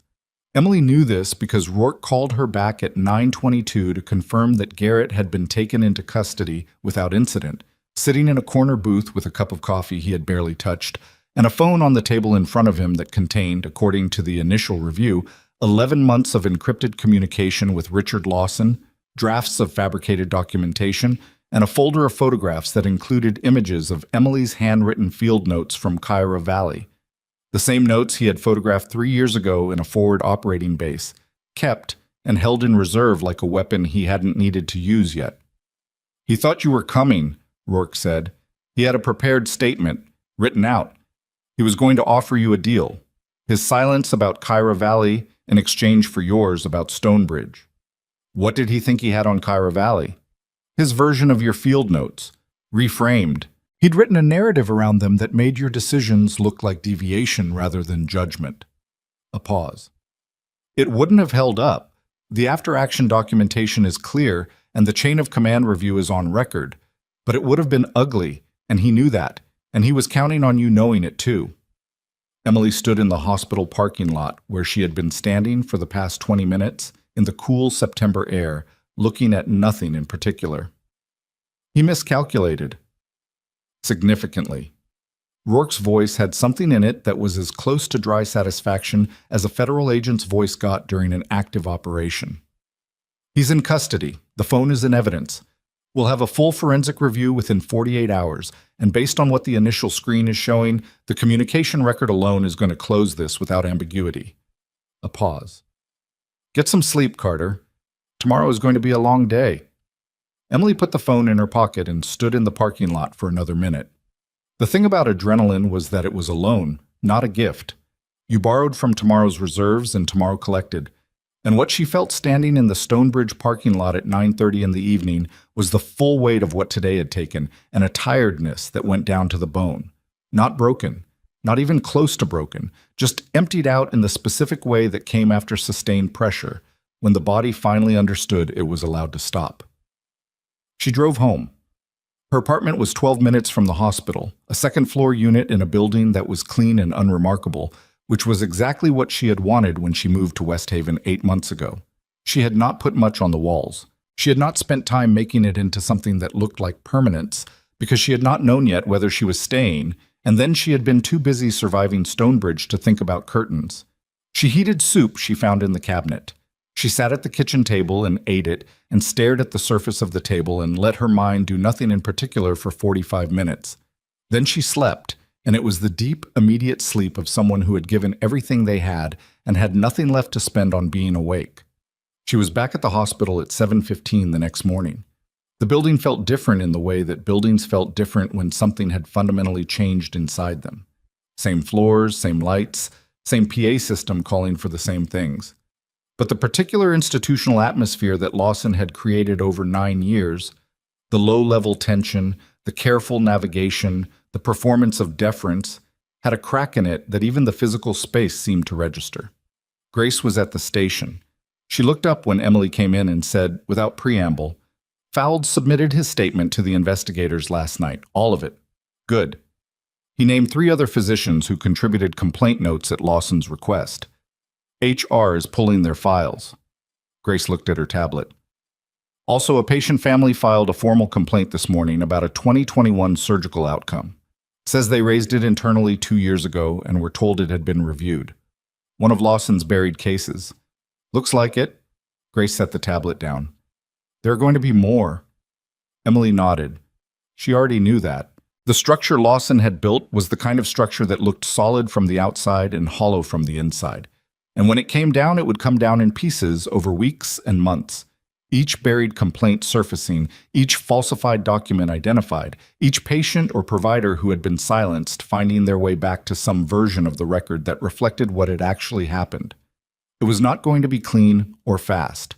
Rourke's investigation would take time. The legal proceedings would take longer. Justice, she had learned, was rarely a single moment. It was more often a slow accumulation of correct things happening in the right direction. She met with Dr. Hartley at 8 o'clock. The interim administrator had taken a small office on the second floor, not Lawson's office, which was sealed pending the investigation, but a consultation room that had been cleared and furnished with a desk and 2 chairs and a working coffee machine, which immediately told Emily something about what kind of administrator Hartley was. She was in her late 50s, compact, with reading glasses that she took off and put on with the decisive energy of someone who thought faster than paperwork moved.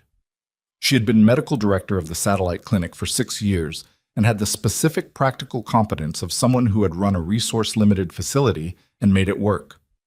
"Sit down," she said when Emily came in. "Coffee?" "Please." She poured 2 cups and sat down without the desk between them, which was also informative. "I'm going to be direct," Hartley said, because I don't have the patience for the other approach, and I suspect you don't either. She looked at Emily over the rim of her cup. What happened yesterday was a significant institutional failure. The termination was procedurally questionable at best and based on fabricated documentation at worst, and the events that followed made that fact extremely visible to a federal investigation, a military command structure, and the hospital board. She paused. We would like to formally reinstate your employment, immediately, with full back pay for the period of wrongful termination. Emily said, I want that in writing before I agree to anything. Already drafted. HR has it ready. Hartley looked at her without flinching. I also want to talk about something else. Emily waited. Stonebridge has a trauma training program. Or it had one. It's been largely ceremonial for the past 4 years, underfunded and underrun. Part of what Lawson did to protect his operation was keep the clinical education function weak. Providers who know more ask more questions, and he didn't want questions. Hartley set her cup down. We want to rebuild it, substantively. A functioning emergency trauma training program that actually prepares the staff for what they're going to face. Mass casualty events, field condition improvisation, high-pressure triage. She looked at Emily steadily. Colonel Ardell has indicated that the Special Operations medical community would be interested in a formal partnership arrangement. Training exchanges, protocol development, scenario-based education drawn from actual field medicine. She paused one beat. We'd like you to direct it. Emily sat with that. Not because she was surprised, exactly. Ardell had said Hartley wanted to discuss her future, and she had spent the drive in this morning letting herself think about what that might mean. But hearing it stated directly still required a moment. Director of Emergency Trauma Training, not a nursing floor position. Not a role defined by what she was allowed to do within someone else's hierarchy. A role defined by what she built. What's the budget? She said. Hartley's expression shifted into something that might have been a smile. That's the right question. She pushed a folder across the space between them. Preliminary numbers. We're in discussion with the board about expanding the line item significantly. What's in there is the floor, not the ceiling. Emily opened the folder. She looked at the numbers. They were not perfect. The floor was lower than she would have liked, and some of the line items were optimistic. But they were real, and the ceiling being unset was the meaningful part. I want clinical authority over the training protocols, she said. Not advisory. Authority. If I'm building this program, I'm building it to the standard I know works, not the standard that's comfortable. Agreed. And I want Oscar Ruiz cross-trained in the program. He's a second-year nursing student who has been doing ER tech work here for 8 months. He's good. Hartley nodded. Done. Emily closed the folder. Give me the reinstatement paperwork. The paperwork took 40 minutes, which was fast for HR, and suggested that someone had been moving things around behind the scenes since at least the evening before. Emily signed where she was supposed to sign and initialed where she was supposed to initial, and thought, while doing it, about the first time she had signed into Stonebridge, 8 months ago. A placement call from an agency she had trusted, a new city, a hospital that had seemed reasonable. She had not known then what she was walking into. She had not known about Lawson or Garrett or the frame being built around her. She had just been a person looking for work in a field she was good at, and she had done that work the only way she knew how, which was as well as she could, and that had been enough to make her dangerous to the wrong people. She thought that was probably the most honest version of what had happened. Not heroism, not destiny, just someone doing their job with enough competence and enough conscience that a corrupt man felt threatened. The paperwork came back with her badge clipped to it. She looked at the badge for a moment. It had a different title on it than the one she'd surrendered yesterday. They had updated it to reflect the new role, which was either efficiency or symbolism, and she decided not to overanalyze it. She put it on. By 10:30, word had moved through the building in the complete way that word moved through buildings when the story was finally finished and there was nothing left to contain. Emily Carter, reinstated. Emily Carter, new director of trauma training. The federal investigation, the arrests, the formal suspension of Foulds and 2 other physicians, the sealed administrative wing, the patient family complaints being reopened. All of it together painted a picture that the hospital staff absorbed piece by piece until the whole shape of it was visible. She ran into Maria in the break room at 11. Maria was holding a coffee and looking at the counter with the expression of someone reviewing her own choices. "I watched them take your badge yesterday," Maria said. "I didn't say anything." "I know. I should have." Emily looked at her. Maria was a good nurse. Careful, fast, clinically solid. She had also been at Stonebridge for 5 years under Lawson, which meant 5 years of learning exactly which lines not to cross and exactly how much friction was safe. That kind of learning didn't erase itself overnight. "You handed me supplies in the trauma bay without being asked," Emily said. "When it mattered, you moved." Maria was quiet for a moment. "That's a generous reading." "It's an accurate one." Emily picked up her coffee. "People make the choices they make in the moment they're in. The moments were different." She left Maria in the break room and went back to work. The formal part of the day that she had been dreading and had been actively not thinking about because dreading things in advance was not useful, happened at 2 in the afternoon. Rourke called to give her the update on Lawson. He had been formally charged that morning. Federal wire fraud, healthcare fraud, falsification of government records in connection with the alteration of Emily's military file, obstruction of official proceedings, and conspiracy. The last charge covering the coordinated targeting of complainants across multiple facilities. His attorney had spent the morning arguing jurisdiction and bail conditions and had not made significant progress on either. The fraud charges alone carried potential sentences in the range of 15 to 20 years, and the conspiracy charge extended that further. "He'll negotiate," Rourke said. "They always negotiate. But the evidence base is not going to give him much room." "The other hospitals," Emily said. "The nurse who lost her license.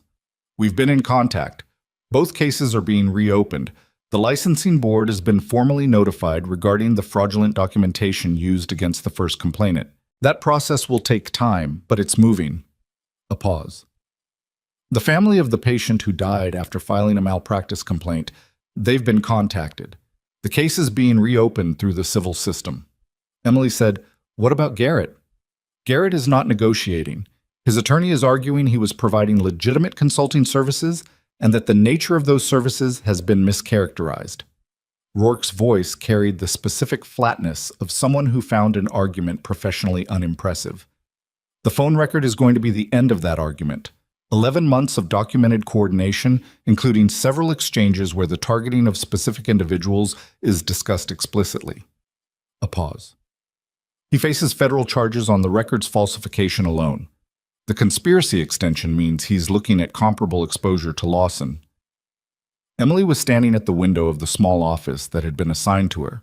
It was a converted storage room, which was fine. It had a window and a desk and more square footage than she strictly needed, and she looked out at the parking lot where the military convoy had pulled up 29 hours ago. The lot was empty now except for ordinary cars, the ordinary afternoon traffic of a mid-sized regional hospital going about its day. "Thank you," she said to Rourke. "Don't thank me. Your compliance reports and your external documentation are what built this case. You did it 8 months ago and didn't know you'd done it." A pause, and then something shifted in Rourke's voice. Not softer, exactly, but less official. "For what it's worth, you made the right call on every decision I've observed you make in the past 24 hours. The trauma bay, the Garrett call, all of it." Emily didn't say anything. "That's not something I say to people as a matter of course," Rourke said. "I know," Emily said. "Thank you." The call ended. She sat down at the desk in the converted storage room and pulled out a legal pad and started writing. Not a report, not documentation, a list. What the trauma training program needed to be. What it needed to do. The gap between what Stonebridge staff could currently handle and what field condition emergency care actually looked like. The specific scenarios they needed to train for. The skills that were never taught in standard nursing or residency programs because they came from environments that clinical education had not historically touched. She wrote for 90 minutes without stopping. It was not a plan yet. It was the shape of a plan, the rough geography of something that didn't exist and needed to. She had spent 8 months being smaller than she was because the institution around her was built to keep certain people small. She had some time to make up. Ardell came at 4. He did not call ahead. He arrived in the ER, asked Grace where Emily was. and came to the converted storage room where he stood in the doorway and looked at the legal pad covered in her handwriting and the coffee cup with the pen resting in it and said, "You look like you're already 3 months into a job you accepted 4 hours ago." 6 months, she said. I was conservative on the timeline. He came in and sat in the chair across from her desk. He looked tired in the way he had looked last night. The kind of tired that was going to take more than one night to address. Behind it, though, something had released. She could see it in the set of his shoulders. "Kellerman's patient walked to the window this morning," he said. Unaided. The therapist wasn't expecting it. Emily felt something open in her chest. Good. Yunt's family flew in last night. His wife. Ardell looked at the window. She asked who the nurse was who called for neurosurgery. I told her. She wants to meet you. I'd like that. Reyes is already asking when he can be discharged. He almost smiled. Cahill ate 3 hospital breakfasts this morning, which the nursing staff found alarming. Tell them that's normal for him. I did. He was quiet for a moment. The supplementary letter I submitted to the board, about your performance during the Kyra Valley deployment and your service record generally. Emily waited. I should have submitted something like it 3 years ago, he said. When you left, I should have asked more questions about the circumstances, and I didn't.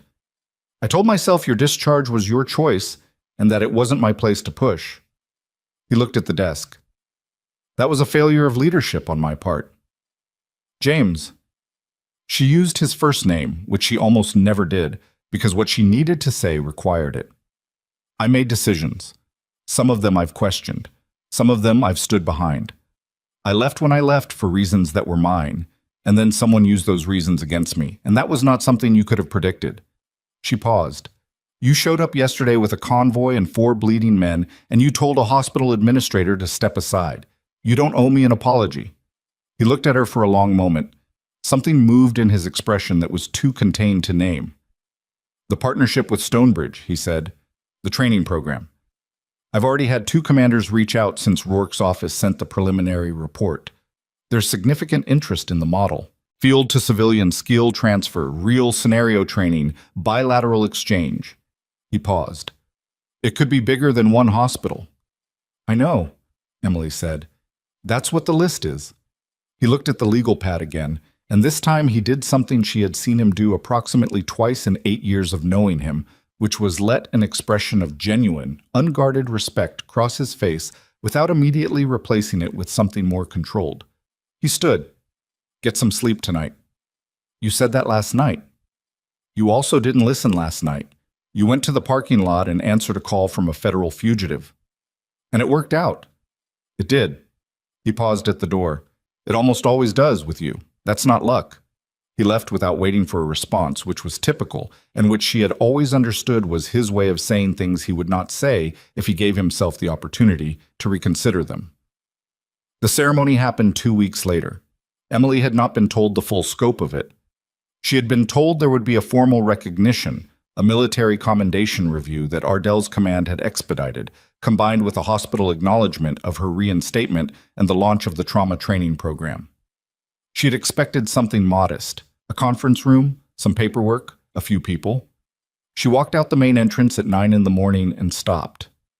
The parking lot in front of Stonebridge Medical Center had been cleared. Rows of people stood in formation on one side, special operations personnel, in dress uniform, more than she had expected, 20 at least, maybe more.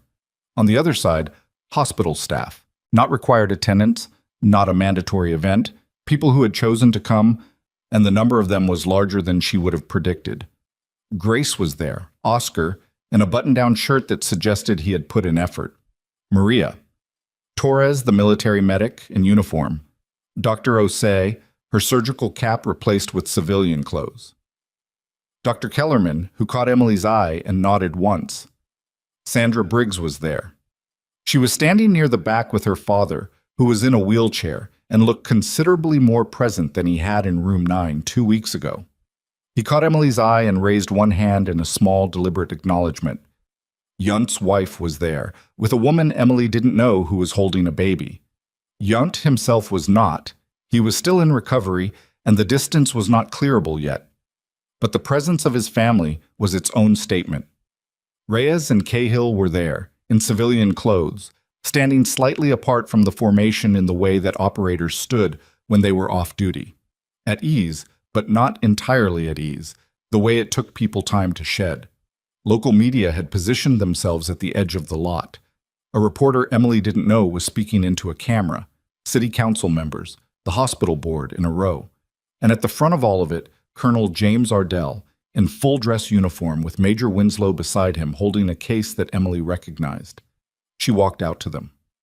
Ardell spoke first to the assembled crowd, but he was not the kind of man who made speeches longer than they needed to be, so what he said was efficient and true and did not dress anything up.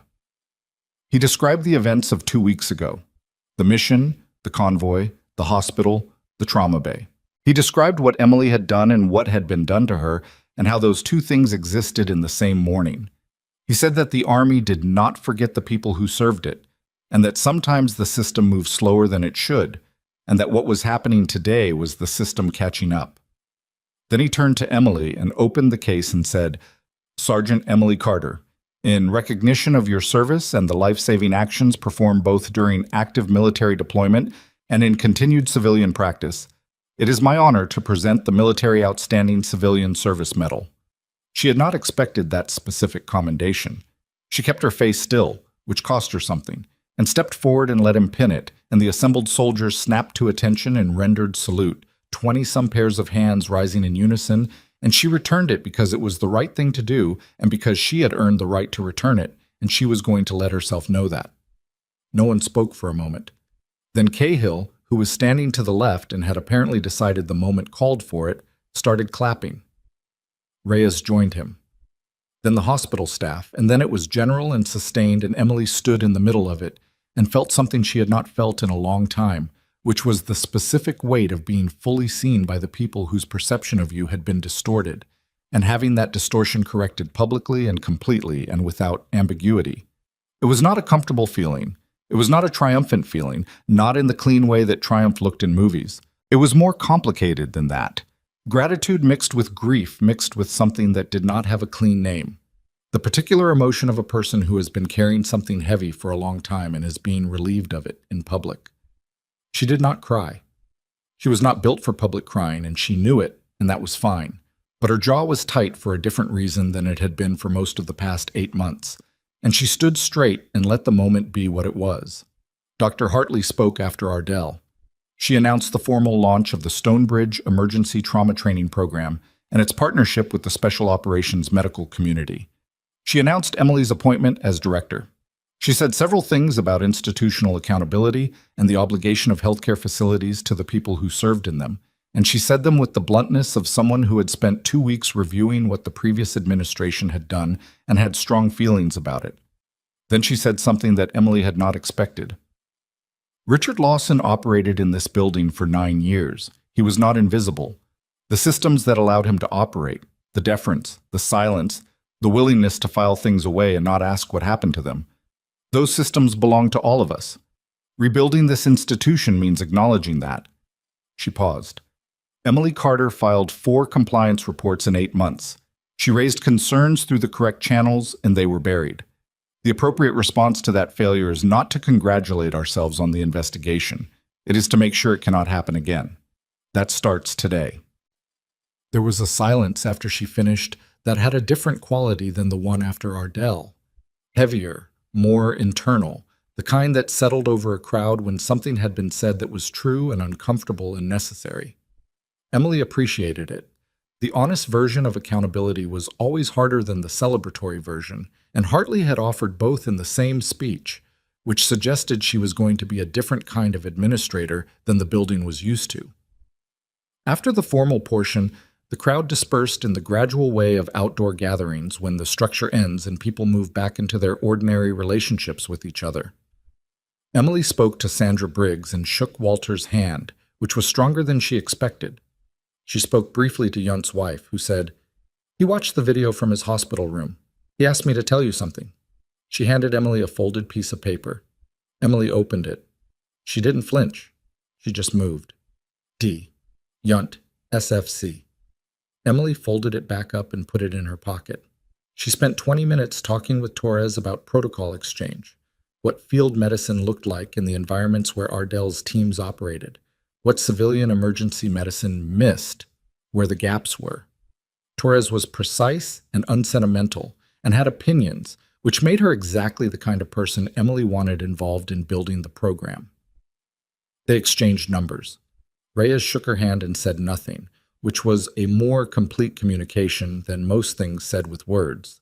Cahill said, "The sandwich at this hospital is still bad, for what it's worth." "I'll add it to the list of things to fix," Emily said. He laughed. A real one, full, the kind she suspected he didn't give out frequently. Then he shook her hand and walked away with the particular walk of someone who was going to be fine. Garrett entered a guilty plea 6 days after his arrest. The encrypted communication record had been thorough enough that his attorney had spent less than 48 hours reviewing it before advising him that trial was not a viable option. He received 41 months in federal prison for falsification of government records and conspiracy, with an additional civil judgment that ended his consulting career permanently. Lawson's case took longer. He fought it for 4 months before the weight of the fraud documentation combined with the conspiracy charges and the patient complaints that were continuing to surface made the math of a trial untenable.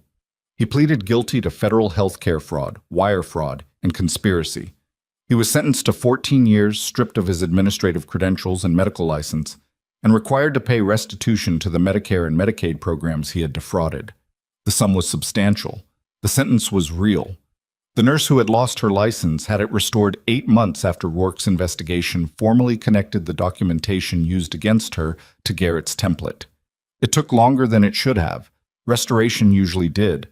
The family of the patient who had died received a civil settlement from Stonebridge's insurer and a formal acknowledgement from the hospital that the complaint had been improperly closed. It was not enough. It never was for that category of loss. But it was documented, and it was public, and it was not nothing. Emily's military record was formally corrected and filed with a commendation addendum that reflected her actual service accurately. She read it once, confirmed it was right, and put it away. Some things you needed to see corrected more than you needed to keep looking at them. The trauma training program launched its first cohort 3 months after Emily's appointment. 12 ER nurses, 4 residents, 2 senior physicians who had signed up voluntarily because the reputation of what was being built had moved through Stonebridge faster than any official communication. Oscar Ruiz was in the cohort, taking a semester of accelerated cross-training alongside his nursing program, moving through the scenarios with the particular focused intensity of someone who was exactly where he wanted to be. The first scenario was a mass casualty simulation. 4 stations, 12 casualties, 15 minutes, no additional resources. Emily ran it without warning, just walked in at the start of the shift and said they were going. It was ugly. She expected it to be ugly. You didn't get good at hard things by doing easy versions first. You got good by doing hard versions until the chaos became navigable. She watched 12 people she was responsible for developing struggle through 15 minutes of controlled disaster, and then she sat them down and told them, specifically and without softening it, what had worked and what hadn't, and why.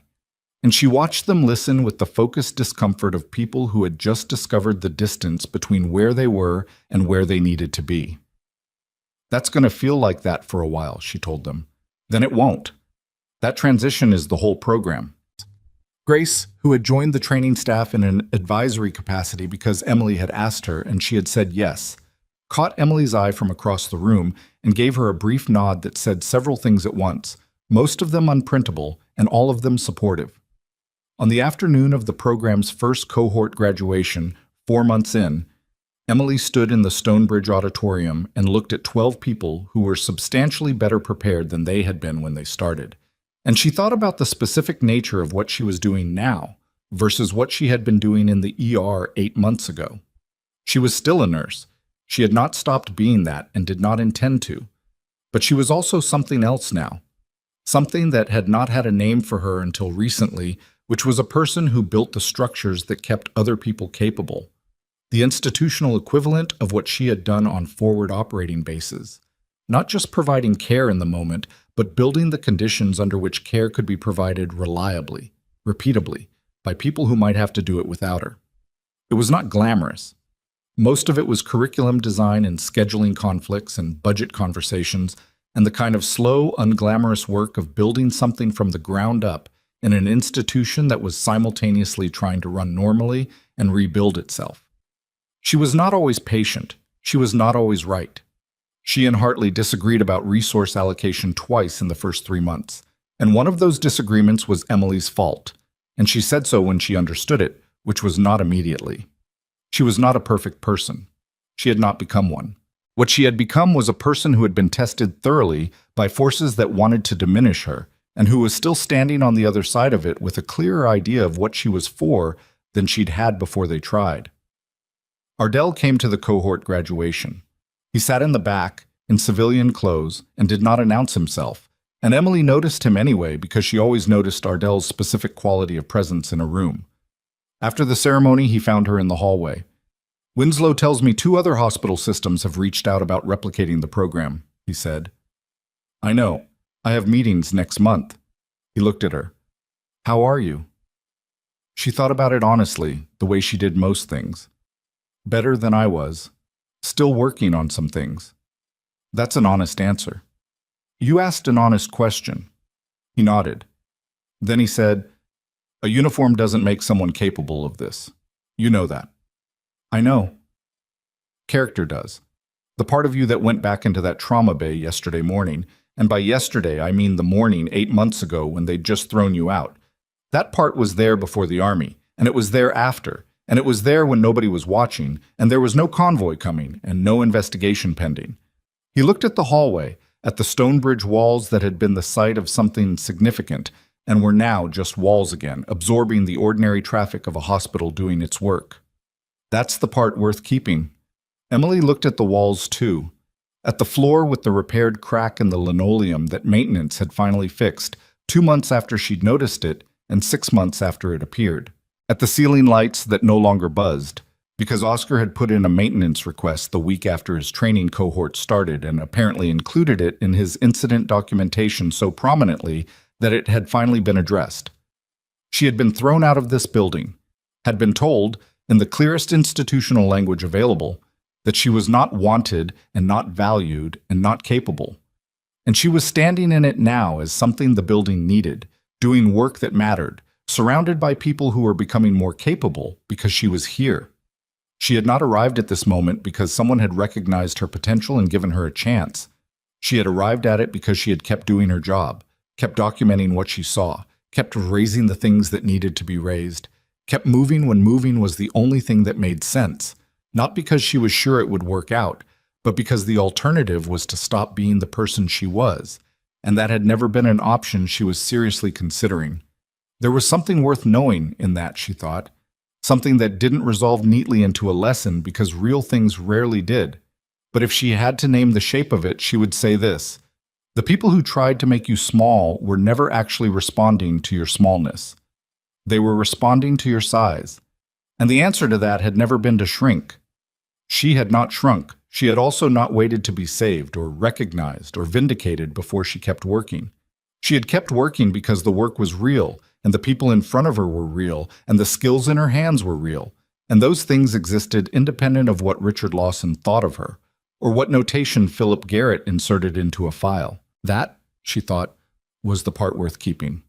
She put her badge in her pocket, the new one, with the new title, the one that reflected something true about who she was, and walked back down the hallway toward the ER floor, toward the work that was waiting, toward the day that was still running. And she did not look back at where she had been because she had already seen it clearly, and she knew exactly what it had cost and exactly what it had made. She knew who she was. That had always been enough.